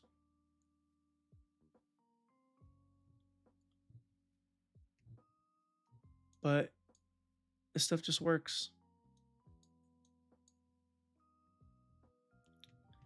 It just works. It really does. And I'm obsessed. Once I learned market maker models, I saw everything change about the way I view the market. Just overnight, my whole mindset changed. And that's why it's such an anchor in what it is that I do. If anyone asks me what kind of trader I am a day trading scalper that trades market maker models and Power 3. And I have 6 models I use for entry. And I have processes to, I have a process and answer for anything and everything that we can identify in the marketplace. I don't care. Bullish, bearish, consolidation, election month, wars. I could really, CPI week, I could care less. We always could figure out what price is trying to do ahead of time. And if we can't figure it out ahead of time, real time in the moment, we can just decide what it's going to do. And it's because of the things that I teach you. There's no other way to put it. I'm not a special person. I dropped out of high school. Okay. I was homeless for 3 years. I didn't come from money. I don't have anybody that even invests in my family aside from my grandpa, but he didn't share anything with anyone, and he's not here anymore. I don't have aunts, uncles, cousins. I don't have any of those types of people that could have helped me. So I got it from the lowest to the low. And again, I'm not a genius. I just identified what seemed significant. I did meet 2 other people that really helped me outside of ICT. Shout out to them. And I have friends that stuck with me on this journey, suffered with me. Shout out Byron in the private group. Shout out Fotis too, actually, because we uh, learn from a particular mentor as well, who unfortunately passed away while we were trying to learn. When we were really new within my first 2 years. Um, but other than that, it's just been hard work, right? Trial and error, bugging the shit out of my mentors. It said I have to have been the one student that asked the most questions out of their 6, 7 years of teaching. Honestly, I like that title. You should be that type of person too. If you really want this, you shouldn't take no for an answer.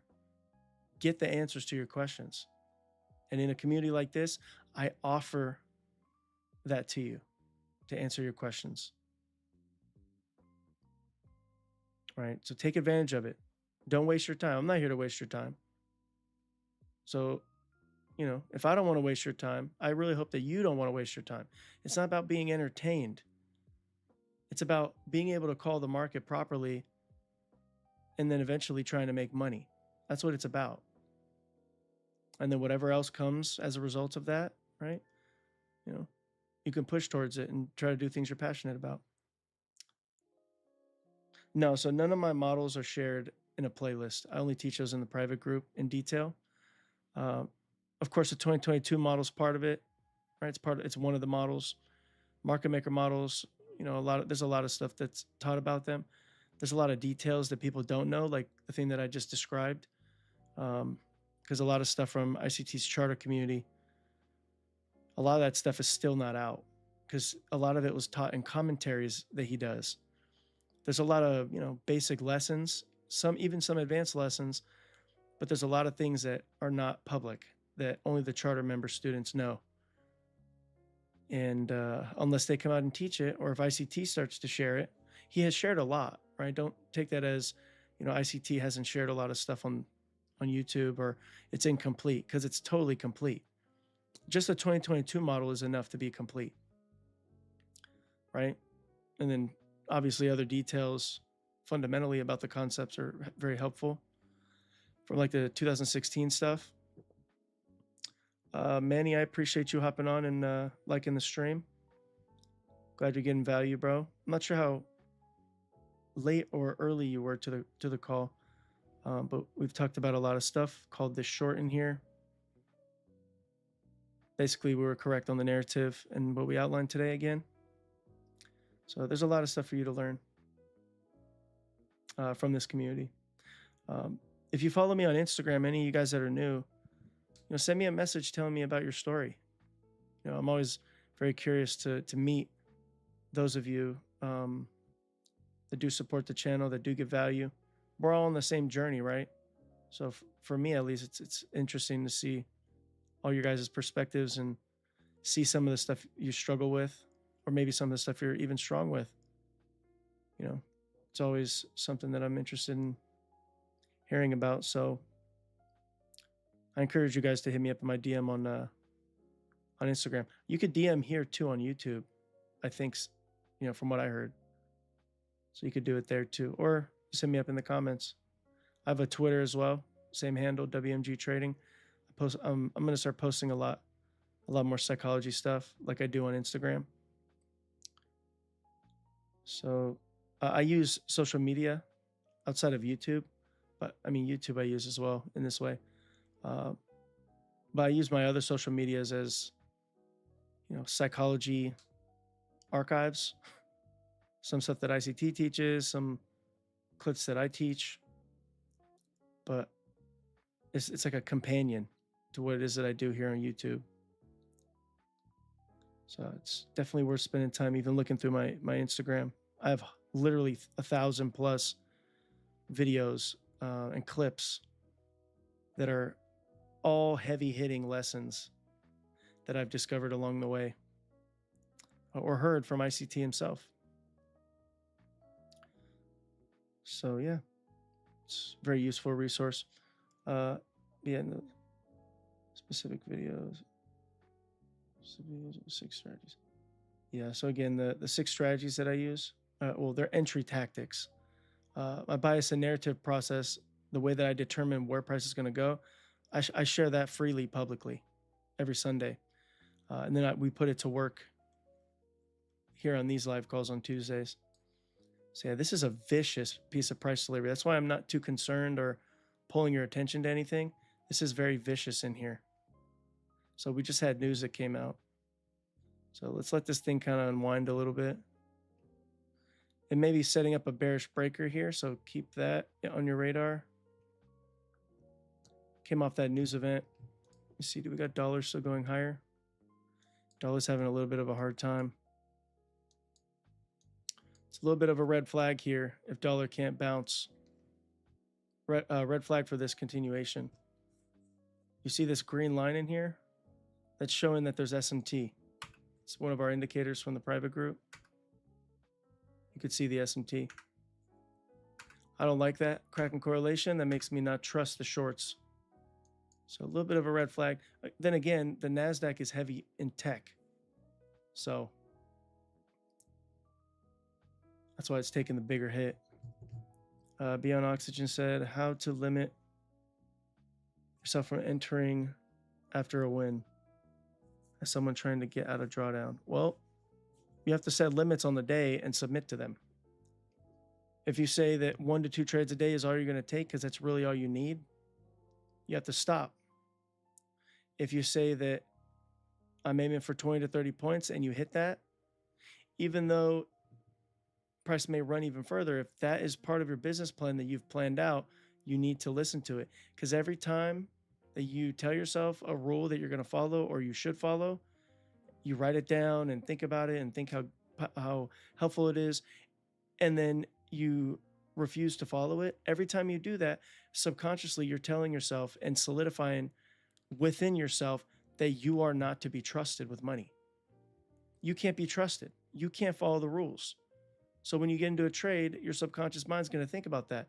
Well, I'm going to take a trade. If I take a loss, even though I have rules and those rules are there to protect me, I don't know internally if I can have the self-control to follow the rules because I'm greedy. I'm fear of missing out. I think I have to capture every piece of every move. Otherwise, I'm not satisfied, right? Those things are internal battles that we got to face.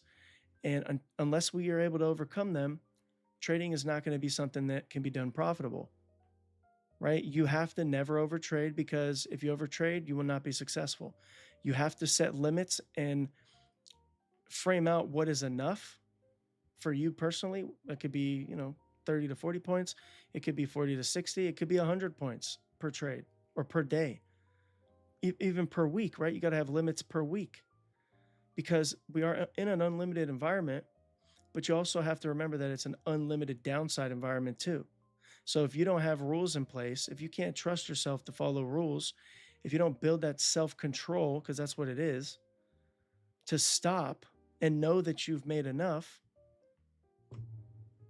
success is going to evade you if you can't do these things. And that's all a self-made decision to stop after a win. What is the rules around that? Have you defined that?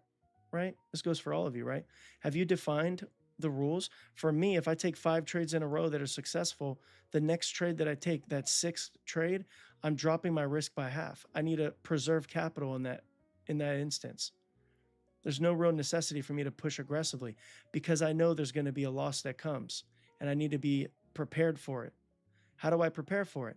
I have a set amount of trades that I win before I cut my risk to preserve capital if I'm on a win streak. And for me, it's 5 trades. I have some students that have to do this after 3, right? I have some students that have to do it after 1 trade setup, right? 2 students in particular, because once they take that win, they feel themselves on a high. Or once they take that loss, they feel themselves on a low. Super bad, like exaggerated on both directions.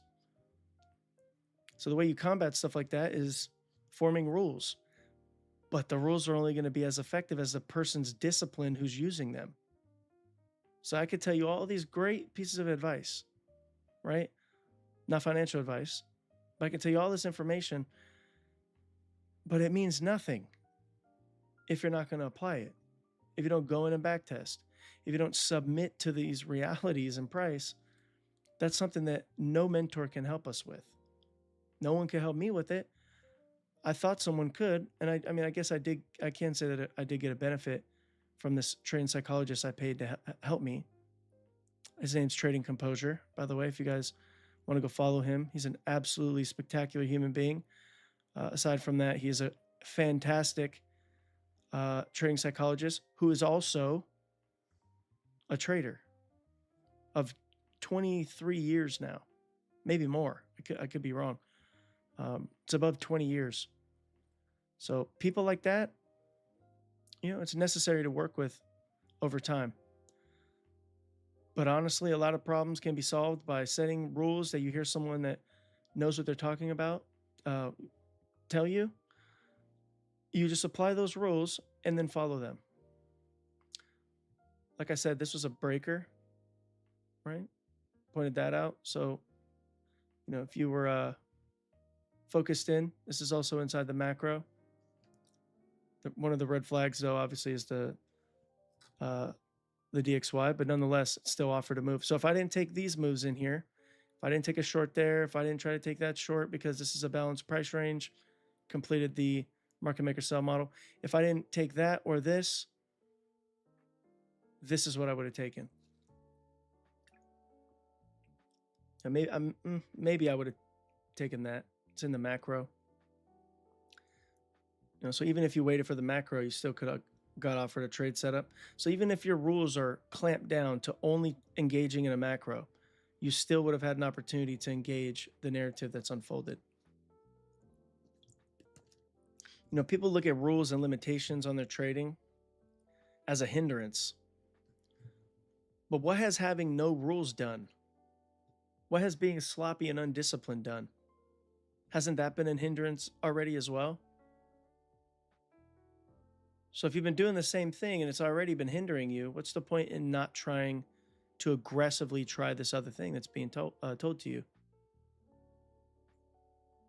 It's worth thinking about, right? This perspective, it really is. And if nothing changes, nothing's going to change. Just like with the bias on the higher time frame. If I don't see something change on that higher time frame, I'm not changing shit. I'm going to keep going with that direction. Right? If you find something that works, obviously you don't change it. But if you have something that doesn't work, you have to change things. Okay? And if something changes on that higher time frame, I gotta change, right? For bias. And if I want something to change in my performance, I'm gonna have to change things. I have to stop over trading. I have to stop over leveraging. I have to stop not waiting for a macro. I have to stop taking trades that are not framed inside of a higher time frame level. These are issues that I had to overcome and submit to. That's why I mentioned them. I had to make changes to what I was doing early on in regards to, some stuff that I just mentioned. And there's even other stuff,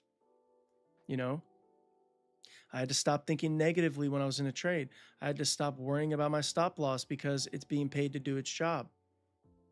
I had to submit to the fact that I'm calling bias correctly all the time, right? When I first started getting real confident with this stuff, I still doubted it, right? I still doubted it, even though it would work out in my favor, high 80, 90% of the time, which it still does. And again, you could just verify that by looking at all the stuff we do every week. Give it 3 months. It'll be blatantly obvious that that's the truth. And again, I have students in the mentorship that are on the calls a lot of the time, and they should call me out. Tell me I'm a liar, right? Call BS. But they won't. Because they too are also becoming sharpened by the stuff we operate with and the things I teach them. Right? So again, it goes back to what I was saying earlier too. I didn't trust myself, even when I knew that I knew what I knew, right? It would just be blatantly obvious in the chart constantly, week after week. But I didn't trust myself. So that comes with me not having enough experience applying a process that I have found is working. So I still had second guessing. I still had these mental struggles, these mental battles. And then again, with over trading and over leveraging, I'd set rules, 1 to 2 trades a day. I'm not going to risk more than this amount per day. And then I'd find myself taking those trades. And then after those 2 trades, maybe I rushed it, maybe I made a mistake, and I still see price moving. I would then try to break the rule because, well, I may have just did it wrong. That's justifying breaking rules. And if you break rules, guess what? You're going to get broken in the market. You got to have rules. You got to have limitations. So you limit the downside, first of all, and you also limit the damage you take in terms of mental capital. Think about it like this, like a boxer, right? If a boxer's going in there, allowing his opponent every fight to just wreck his face every single time, like students that allow the market to wreck their account recklessly without putting up any type of protections, how long do you think the boxer or that trader is going to survive without having mental damage? It's going to be not that long. They're going to immediately, well, maybe not immediately, but after a couple months, have some serious scar tissue damage, both in the boxing realm, if they're letting themselves get beat up without practicing and sharpening their defense. Limitations are defensive mechanisms in your trading. You know, it's also something that helps you refine and define what it is you're trying to see in price. Like, I'm going to take 1 to 2 trades a day. If I'm allowed to get 30 to 60 points, I'm going to stop. If I get offered more and the price looks great and there's no reason for me to get out, maybe I'll hold it. Maybe I'll take profits on one contract or take profits along the way, take partials. You know, especially if I'm framed on the, excuse me, especially if the framework comes from higher time frame, like this up here, or like this move here that was at that 25% of the monthly fair value gap, lower part of the regular trading hours gap, failed to get up into this regular trading hours 50% inside of the market maker sell model. I could have held this longer. I should have, right? I should have held it longer.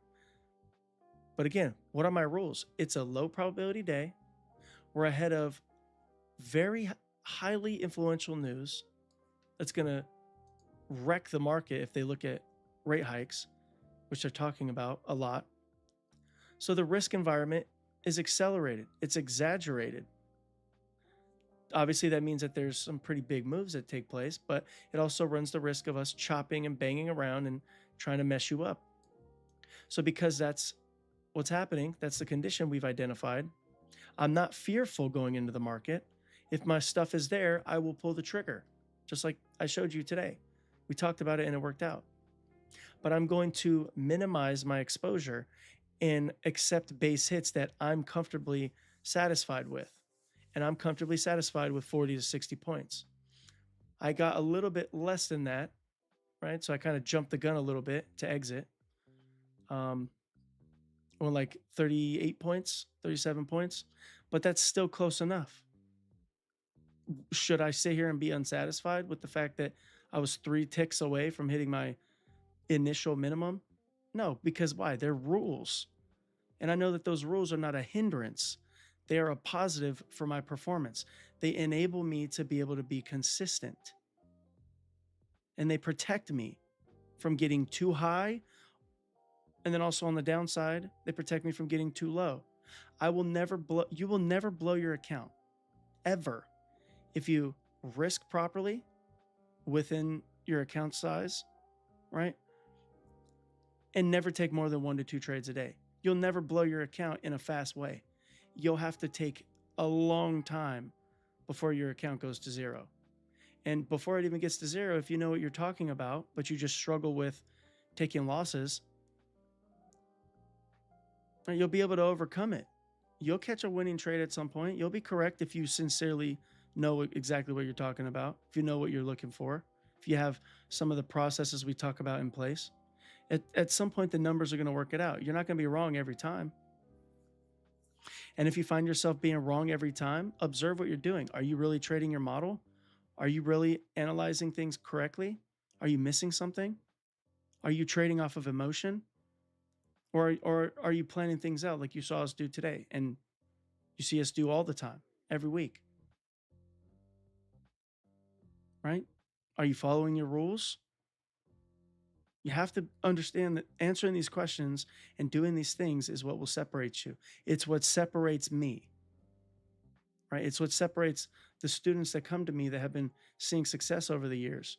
It's what separates all these people that you see who are actually verified in terms of them being actual good traders. The ones that come out and show, not many people come out and show what we do. Like most people can't do what we do. It's just the fact. You know, I watch many YouTubers. Majority of them are clueless, right? I'm not going to name names, but most of them are clueless. I mean, go watch what we've done here. Watch us for 3 months. I mean, if you've already been here for over a year, you already know. You know that this is the facts. Many times we're doing things, and these other live streamers are doing the opposite, and we succeed while they're frustrated, trying to throw their computer off a cliff, wondering, oh, why is the market so shitty? The market's only shitty because of your perspective and maybe lack of experience. The market is amazing.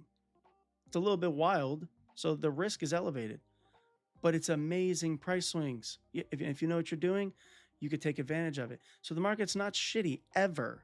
I never think, oh, the market's a shit show. It's horrible, right? Sometimes it is a shit show where it's bouncing around, but we can navigate a shit show. We've done it numerous times, right? Because we know what we're looking for. And if I got to wait a little bit for it to chill out because it's looking pretty crazy, we'll do so. But we know what we're talking about. We know what we're doing. So no market is untradeable to us. Now, when the risk is elevated, right, the likelihood of large wicks is elevated because a news event or whatever, obviously the risk is higher. So, maybe if you're more risk averse or you don't quite know what you're doing yet and you're not consistent yet, it's probably best that you sit out on some of those times that looks a little bit more hectic, a little bit more violent. But over time, if you learn these things that we talk about all the time, if you learn ICT concepts, there's something to do in any condition. And that's why, in my opinion, trading ICT concepts long term, if you're a full-time trader, it's the best thing you'll ever be able to acquire is a skill set, because you know the who, what, when, where, why deeply when you become a master with this stuff. And that doesn't happen in a year. It doesn't happen in 2 years. Now if you're with someone who's teaching you the way that I do in my private group or with my one-on-one students, if you're really new and you learn from someone that proves like we do, I mean, the likelihood of you getting the right things quicker is obviously, it's a given, right? But even then, it still takes time. It depends on you as a student. Are you studying how you should? Right? Are you listening to good advice? Or are you letting your flaws get to you, make you overtrade because you want to get there faster? Right? Are you sloppy? Are you undisciplined, unorganized? Those are all things you got to build outside of trading, like discipline. Are you disciplined in real life? Are you organized in real life? Are you smart with your money in real life? Or are you reckless in all areas? Because that'll show up in your trading, right? That all determines how fast you'll be able to learn. Your effort, who you're learning from, your personal character. Outside of technicals, these things are heavy, right? They're very impactful, So yeah, hopefully you guys get value from these types of conversations. Hopefully you guys got value when we called this move and with everything that we've talked about. It's not even 7:30 yet, right? And there's already been multiple setups that you had the chance to be a participant in from this area, right? Market maker model flexibility protocol, second stage distribution, cornered price into this area right below that open price. So think about it. This little range in here from, well, not the open price, but from this low of this accumulation to equilibrium. The market maker model flexibility protocol visually narrows your focus to a very particular area. Is there a PD array in that area? Think about what this does, right? I wasn't wasn't sure if I was going to want to include this, but just think about what this does. You know, for those of you that hung out with me this long, I'll give you all this. You know, we've talked about the market maker model flexibility protocol, how it helps you gauge when a market maker model is going to fail and when a new one is going to be created, right? It gives you the possibility for this to unfold. Once you find that accumulation in the second stage distribution area, if you've mapped this range as a market maker sell model, you go from the equilibrium of that range that triggered in the sell model using the market maker model flexibility protocol. You go from the high down to the very low of that accumulation level. And then you get the midpoint. Okay.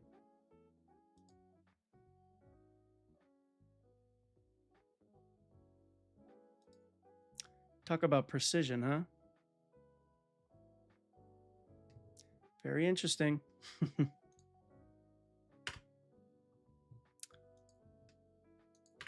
So yeah, for those of you that have been studying the market maker model flexibility protocol I teach, right now you got another element to go study. It's highly consistent, highly repetitive, highly effective, as you could see. So yeah, hopefully you guys got value so far. If you have got value, don't forget to like the video. Subscribe to the channel if you are new. We got 15 likes on the video. That's nice. I appreciate y'all, for real. So do you guys have any questions about what's going on? DJ said, always, every single class is a lesson. Yeah. Yeah, it's just another deposit in that bank of experience, right? Another deposit in that technical skill set, right?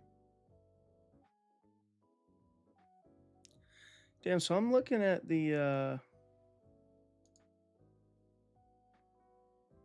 wow, I didn't even realize this. I'm looking at the live call right now, just like double checking the quality on YouTube. I don't have it on the highest quality setting like I do on Sundays, but because I put on that extra high quality, it kind of, it doesn't enable the ability to not lag or have that latency issue where it's like 10-second lag. In this one, I have like 2-second lag. And it looks crystal clear. I literally never checked. I checked later on, but once the video is uploaded, now of course it's going to be good quality. But it literally looks really, really good. Which is interesting. I didn't even realize that. So yeah, I'm not going to deal with the stupid latency anymore. I could care less about 4K. It looks pretty damn 4K to me. Close enough. Main thing is you could read the little letters, right? Like liquidity here, the labels here, label here. At least I could see it on my screen. If you guys can't, if it looks a little bit less high quality on your end, it doesn't fit what I just described, just feel free to let me know. But if it looks good on your end, I'm removing the latency entirely. I'm not gonna deal with that. I'll just lower the 4K to 1080p HD. So yeah, let me know in the chat.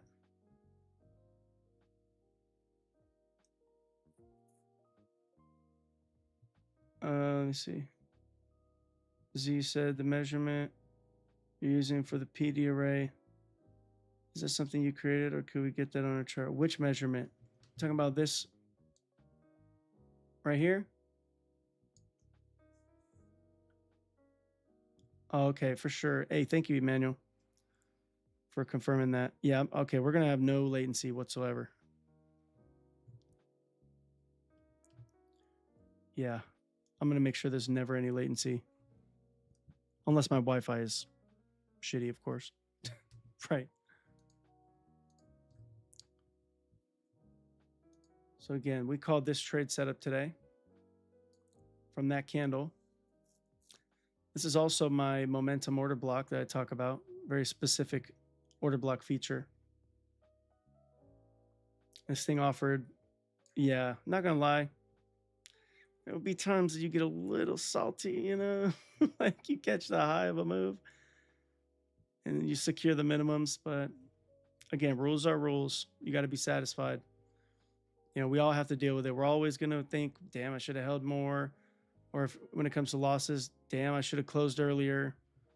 Or damn, I should have taken more trades.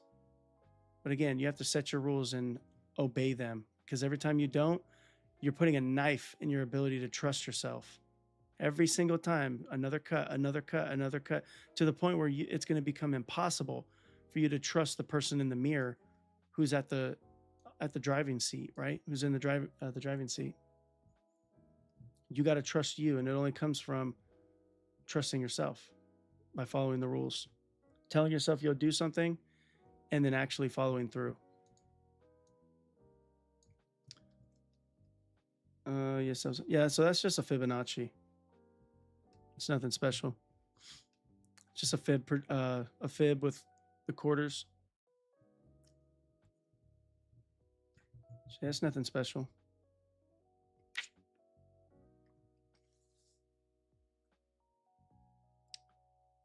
Okay, I didn't miss any questions, right? Yeah, no worries, Z. Appreciate the question.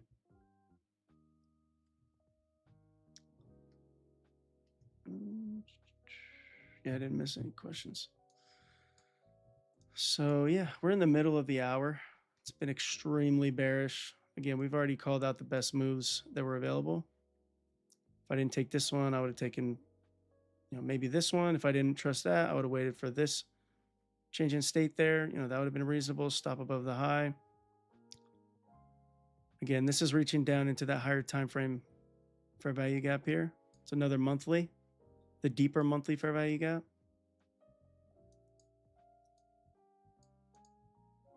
So now we're in that upper 25%.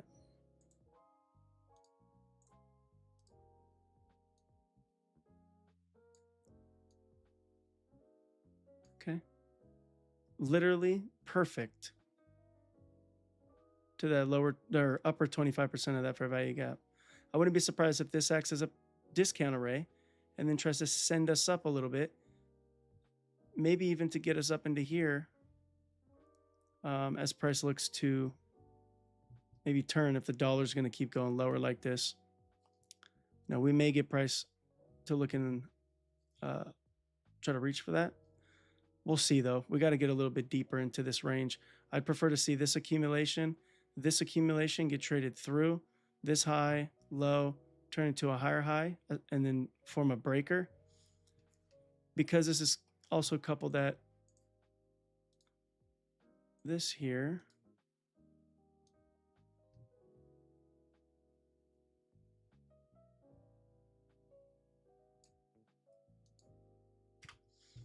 So that is the 25% of the monthly fair value gap.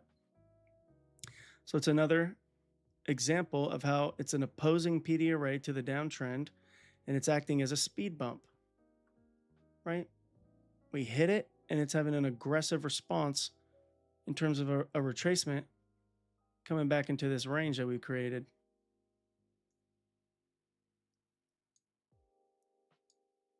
And overnight, it really, really went sideways. But look at the failure to break that high, failure here to break that high. And of course, this thing just melted. Used a breaker in there to the tick. Market maker sell model, like I said. So basically walked this thing like a dog today, to be honest. And now we came off of not only a large range previous day, but we also now had a very large range AM session so far. So it would not be unreasonable for them to do this type of thing here. Maybe this is going to be the vibe. Maybe they look to take this out as low resistance. Or maybe they look to try to come up and purge that. That's where everyone that's in shorts probably rush their stops. So wouldn't it be pretty reasonable if they do want to run up here, say it respects this order block and then starts to head that way? That'd be pretty reasonable, right? Again, I would need to see this thing get respected here to even begin thinking counter trend, because that's what this would be to go up. So it's lower risk has to be enabled. Like we wouldn't risk normal percentage on this day anyway. If you're following the way that I do things, the conditions are very chaotic, and we're a day before news events that are going to absolutely shake the market.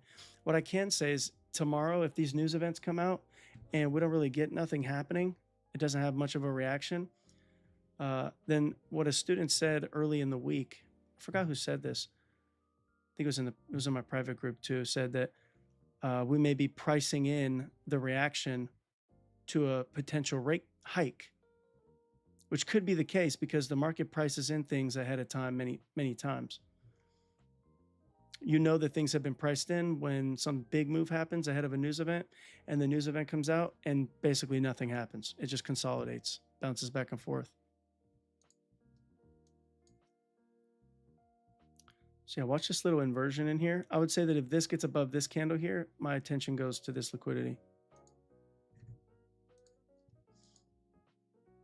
So we're in a range, so there's an argument for that objective because it's been so aggressive. It makes sense to come up and purge these guys out, especially if we can close above that.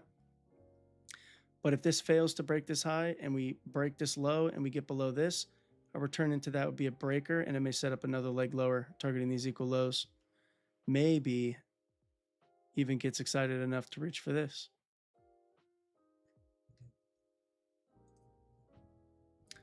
But I'm more, at this moment, given what we see, I'm more so looking to see if this can be taken real quick.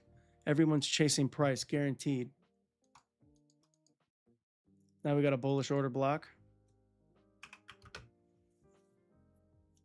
So as long as it stays above the midpoint of that now, it should accelerate. This is a small market maker buy model. This right here is accumulation turned distribution for that buy model. So this is second stage. It should be quick through that high.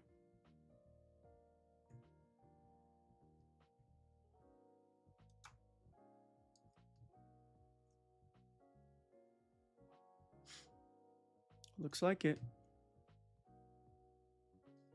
See what happens.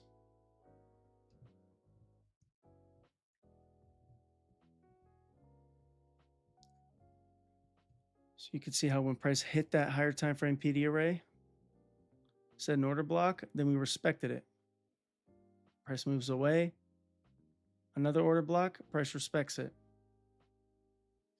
So order flow, what we're seeing in order flow on this time frame is it's respecting bullish PD arrays. Fair value gaps are being respected. Bearish fair value gaps are being inverted. Again, this is potentially retracement to then go into this, use it as a launching pad to get up there.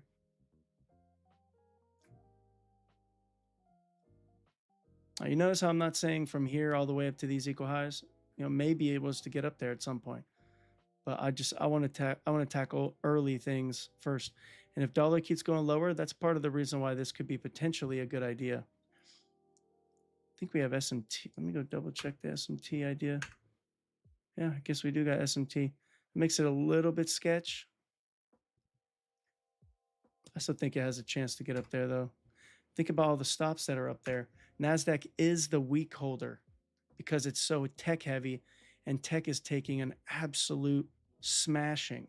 Okay, like it's getting completely wrecked. Another thing too about, you know, this week and today in particular, there's all those earnings. So there's probably was a lot of people that missed earnings, right? In particular, the tech sector. Oh, maybe they didn't miss earnings, but they're definitely depleted when it comes to their uh, cash reserves. So, like Oracle's drained their whole piggy bank. Nvidia, I think, is down about 50 billion in terms of cash flow. I'll have to double check that. I could be wrong about that figure. I saw 50 billion though, so yeah, maybe it changed. I don't know, but that's heavy. That goes against their earnings. They may make a lot, but if they're spending a lot, how much are they really earning? You know, and that causes a correction in those assets. I saw the other day too that individual stocks are now able to trade with futures contracts, which is interesting. What if we went to go trade Nvidia futures, right? Instead of having to only be able to trade options for stocks. You know, maybe we'll dabble in something like that. There's a list of things, a list of assets. So maybe we'll look to go try and mess with that. Maybe. I'm not too concerned about it. It's definitely interesting though. Didn't they sign a bigger deal with OpenAI? Yeah. Something happened with OpenAI's model, right? An agent that they created was caught making instructions for the next version, teaching it how to escape the system, right?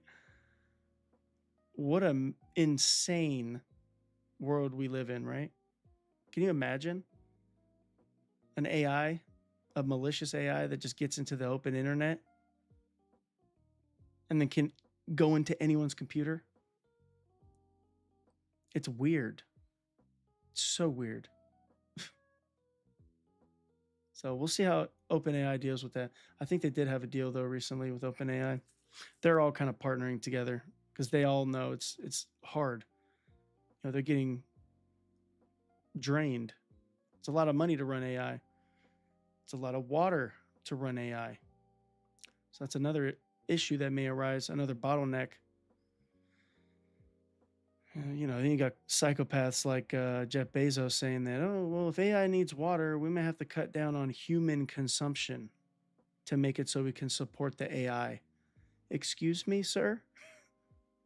So what, we're going from like climate change causing a drought to AI needs the water more than humans? Nuts. It's nuts. This is crazy. But there's opportunity in those types of bottlenecks. So keep your eyes on that. It's a developing story. It's been talked about pretty aggressively the last couple of months. It's going to happen if they keep rushing. Yeah, I agree. I agree 100%. But hey, all we got to do is find where the opportunities are at, right? You know, where's the opportunity for us to do what we need to do to make money and change our lives and set our family up? You know, where are those opportunities?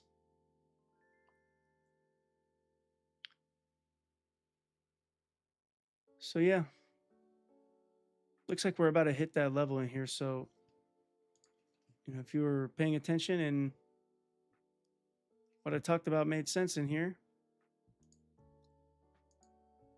there's another 45-point signal that was given to you,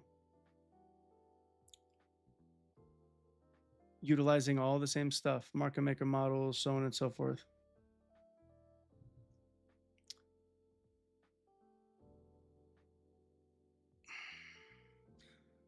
Yeah, I'm gonna actually run to the bathroom real quick. So give me 1 second, okay?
Yo, I'm back. I'm back. I'm back. What'd I miss? Oh, shit.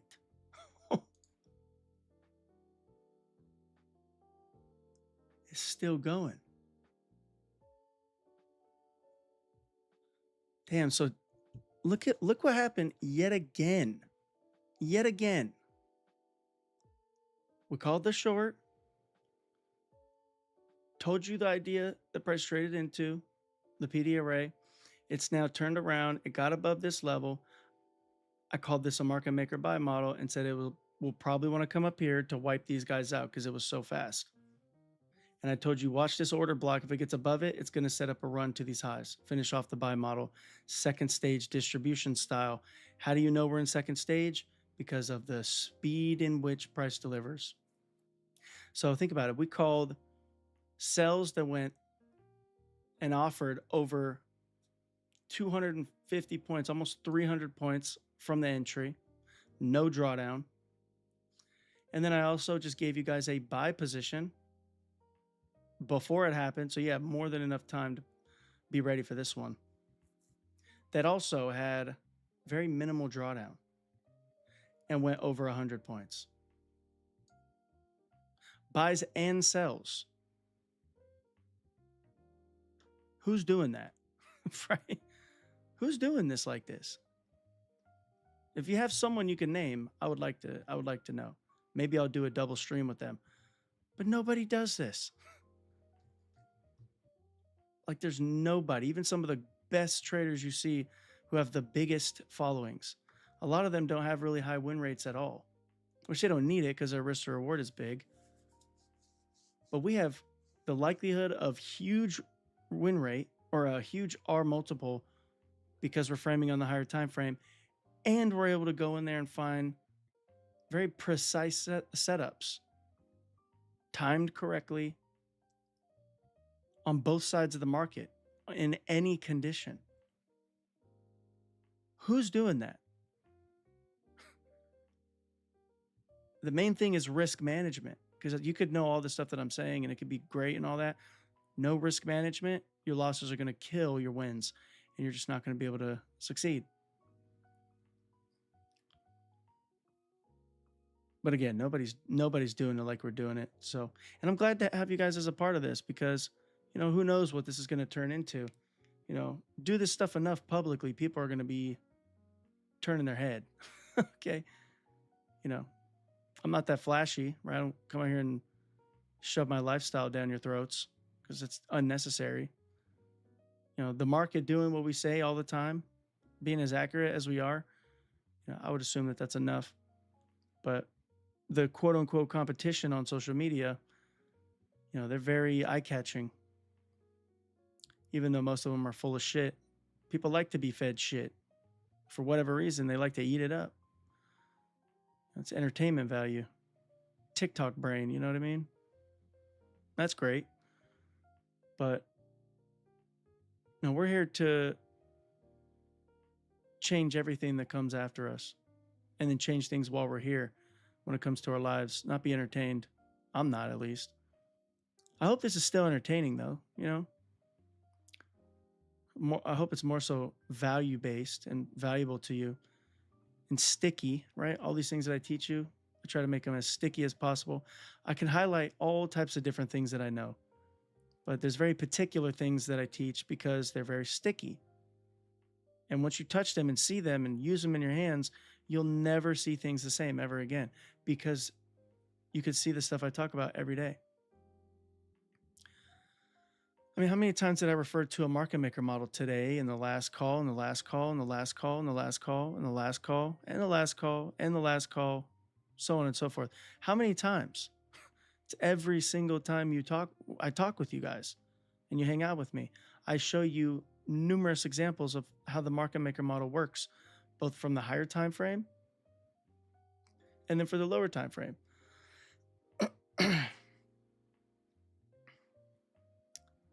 Let me see. Midpoint. Oh, DJ, you caught. Okay. Beautiful, beautiful, beautiful.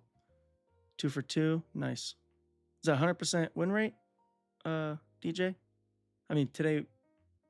It's another day that's 100% win rate. Two trades in a row.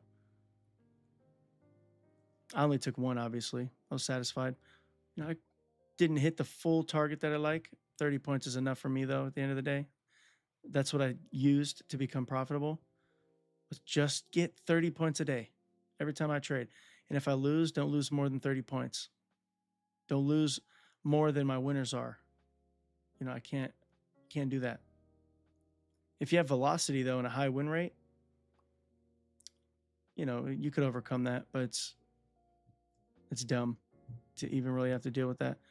So just try to make sure that when price goes in profit, if you can get at least 1.5 R, 2 R, preferably, you'll be sitting pretty with the accuracy that we have. Right? I mean, if you just take the live calls that I've done, the last 100 live calls, and you map out how many times we had a winning day, every day we're able to find winning trades. I literally call out multiple winning trades every day. Right? Doesn't mean that you'll be profitable just because they're winning trades. You can get out early, you can hesitate, you can get in too late. So there's nothing guaranteed just because I'm able to do certain things. Right? But if you were to take the calls, you know, the win percentage or the correct percentage of how many times we're able to call the market and it does what we say it's going to do, it's in the high 80s, low 90s. It's been that way for 4 years. I have that data, by the way. But I encourage you to go get the data for yourself if you want to put that to the test. You know, you can't trust anybody, right? Social media is full of liars. So it's more convincing when you do your own due diligence. But, you know, if it hasn't been obvious so far, because maybe you're really new to this community, you know, just give it three months, maybe even 1 month.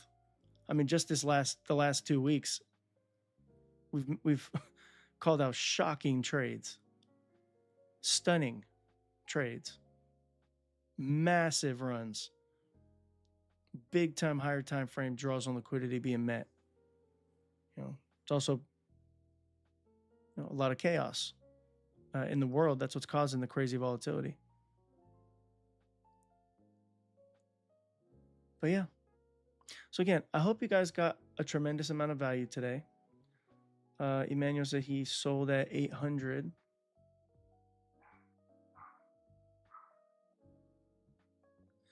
Yeah, you picked that high right there, essentially, or was it right there? Is it 1 or 2?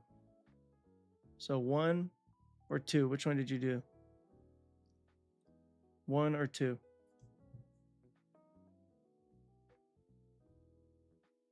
Well, actually, you could just send it to me. Send me a screenshot or share it in the private group.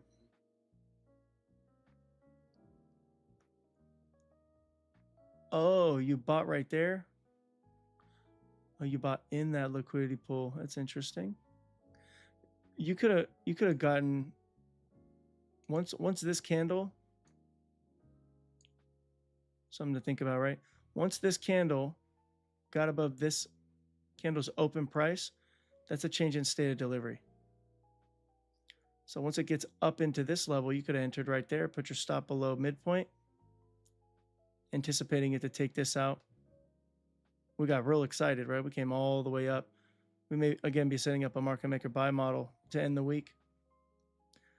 I got in what you have drawn out. Oh, okay. There's nothing wrong with that.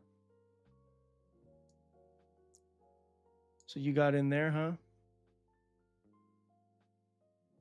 So when it pulled down into there. Oh, you sold at 800. Oh, you took profit at 800. That's what you mean. That's nice. That's chunky. I like that. Look at that. 40 points. I mean, if we're being honest, if I would have executed this trade because of the current day, that's what I would have done. Right? I would have just taken that and been satisfied. And then you'd hear me yet again say, damn, I should have held it. Little salty. But, you know, it's all right. Who's able to come out here and reliably say that they can capture even one profitable point per day? Who can come out and even say that? They can't. Most people can't even say that. People can't even make $1, yet they'll have big opinions on you catching 20 to 30 points. Get the fuck out of here. Like, who are you? You know, that's your response to those types of people. Now, I'm telling you that it's massive accomplishment to be able to capture stuff like this, even if you take profit in that. So risk 30 for 30. You're at a very logical level. Even that right there is enough. All you need is that. Think about how small that is in the grand scheme of things. Think about how small that is. Think about how big the moves are that we paint, that we identify. The moves that we call are so massive, I've considered going into options because we're just correct so much, so long term. It's just insane. You know, I'm gonna pull y'all with me. We've talked about this before, but you know, once I'm ready to share everything that I'm discovering and cultivating for my options battle plan, I shared some of it with you guys in the private group. You guys can look over what I have so far, which has been working, by the way, very nicely. I'm trading demo when it comes to options because, you know, I'm like a brand new baby when it comes to that. But the future skill set puts us way ahead of the curve. Options just have a couple more variables that you got to look at. It's not just time and price and direction. Right, there's other things that they add to it for contract value and whatnot. It's a little bit of getting used to, but I think it's a worthy endeavor. And I know, Emmanuel, you've traded options before, so I'm curious to pick your brain a little bit about some of the basics. And share. I want you to go look at what I actually shared already. Tell me what you think about it. Do you have more experience in that realm? But yeah, so hopefully you guys got a ton of value today. Again, every single day I try to move you a little bit further. Every day I want you guys to get 1% better. Even if there's days where you see me call stuff and make sense, but you just didn't take a trade because it made sense what we laid out in a very organized fashion, you're getting 1% better. And you may not feel like it because monetarily, you know, many times money is what we utilize.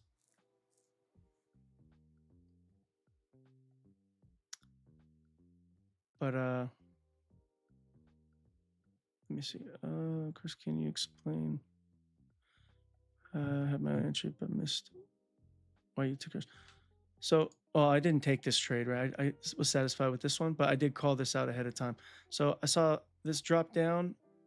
We hit an opposing PD array. It's accelerated aggressively down into this monthly fair value gaps high or upper 25%. We see that now we formed a rejection block.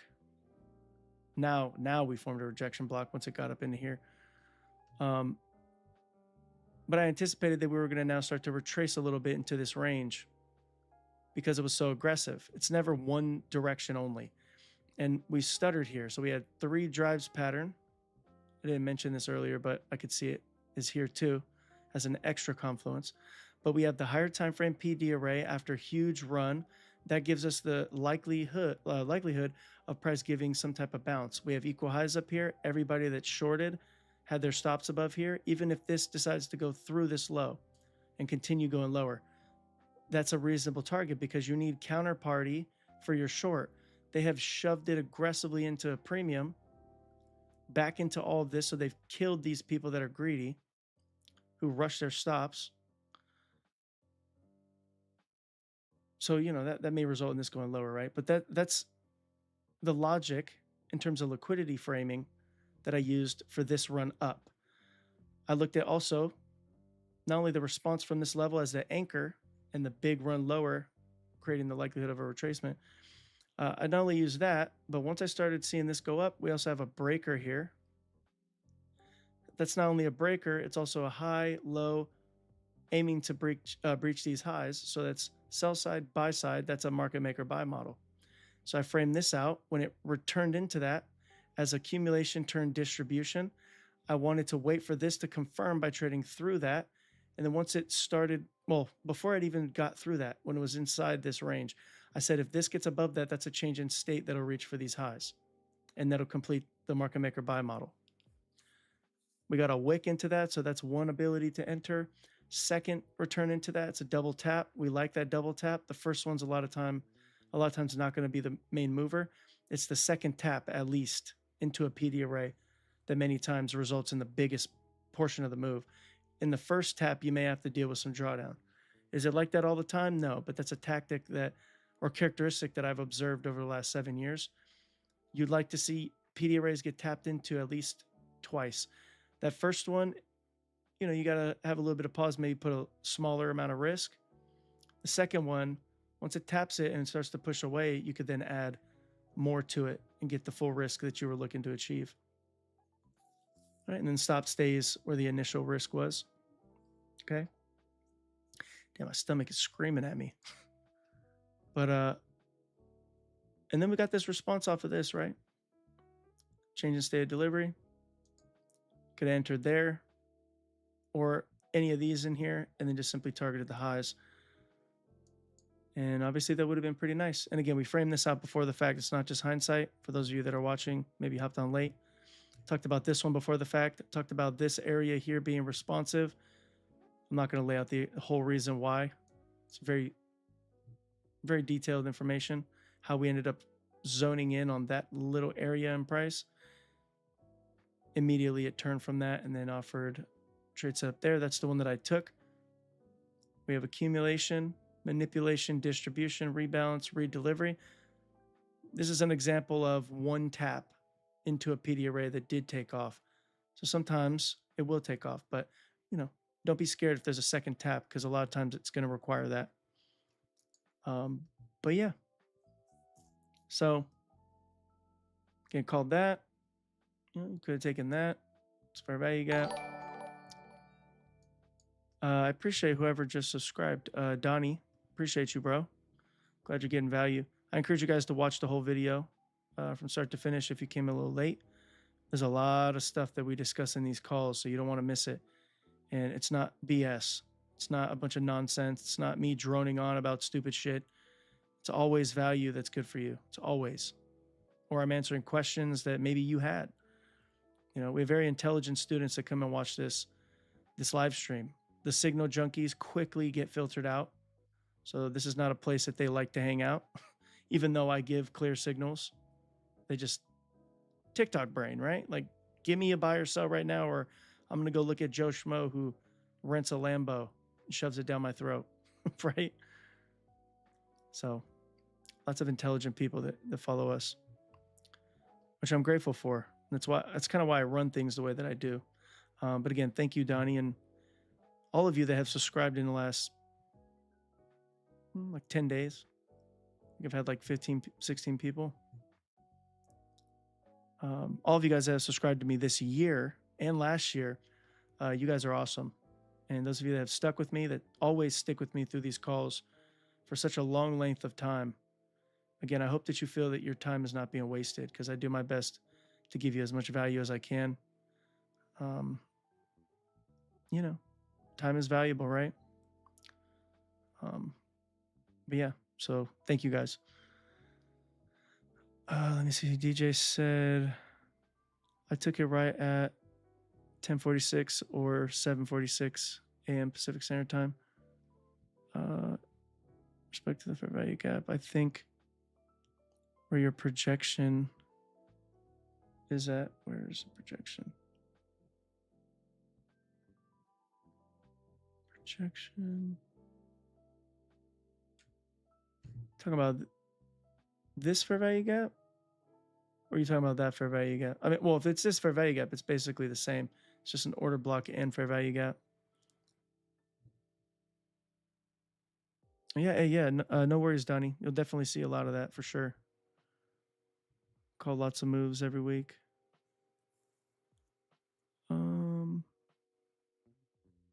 I missed the bigger picture on why the trade would play out. Still got plenty of learning to do.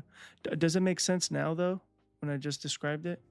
The anchor was down here. We had huge decline. Price attempted to break aggressively, but it didn't. Dollar is also tanking. That's a heavy reason why I was able to trust this when we got displacement through this high, that it was now going to turn around and go higher for a little bit.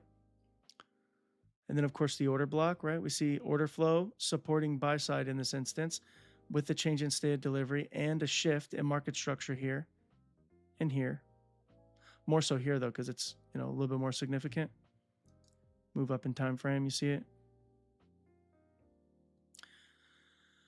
We also, for those of you in the private group that have learned the Razor model I teach you, one of the flagship models that I discovered, nobody trades this model except me and you guys.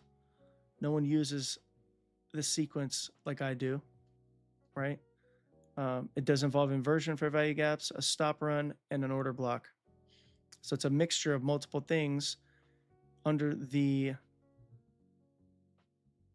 detail of a second change in state of delivery. That's, if I was going to describe it in the most simplistic way, it's a double change in state of delivery and a type 2 dealing range reversal. So that's pretty much how I can describe it. For those that have been with me for a while, that makes sense, hopefully. Those of you that are new, it's going to take a little bit of time to learn. And it's not just a pattern for pattern's sake. It's a delivery sequence that's high probability. And it's a lot of times at every turning point.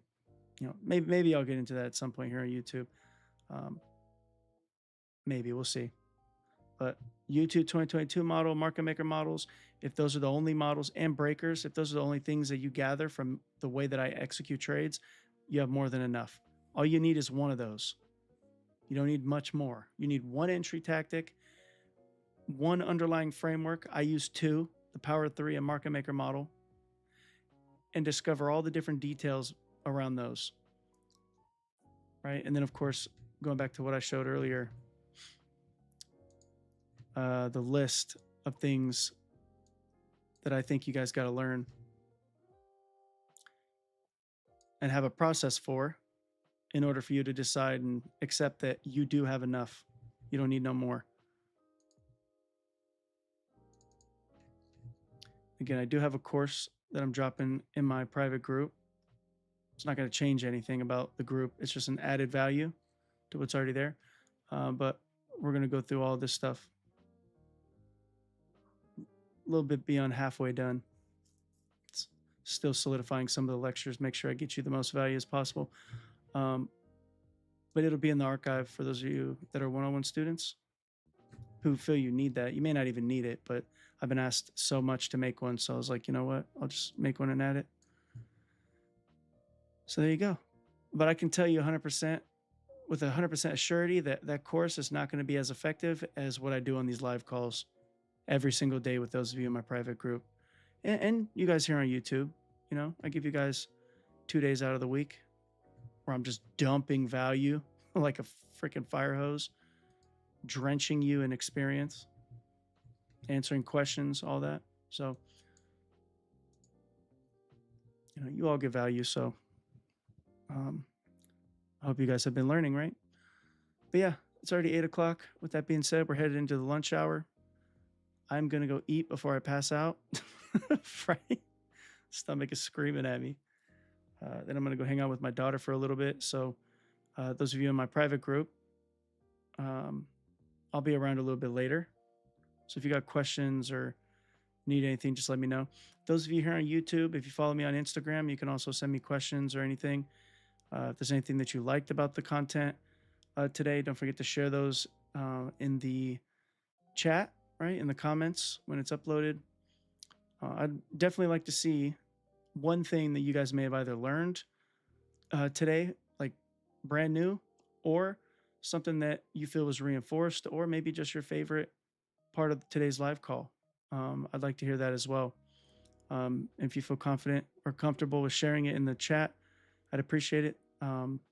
It's not only helpful for the channel, but it's also helpful for me because then I get to see the feedback and it helps me be better and serve you guys even better. That's how I've become the mentor that I am, is because of the feedback. I obviously have what I know and I'm able to share it and get people to understand it because I had to simplify it for myself But the feedback that you guys give me is priceless. It helps me know or keep my finger on the pulse of the learning environment that's required for, most of you, majority of you. Um, so yeah.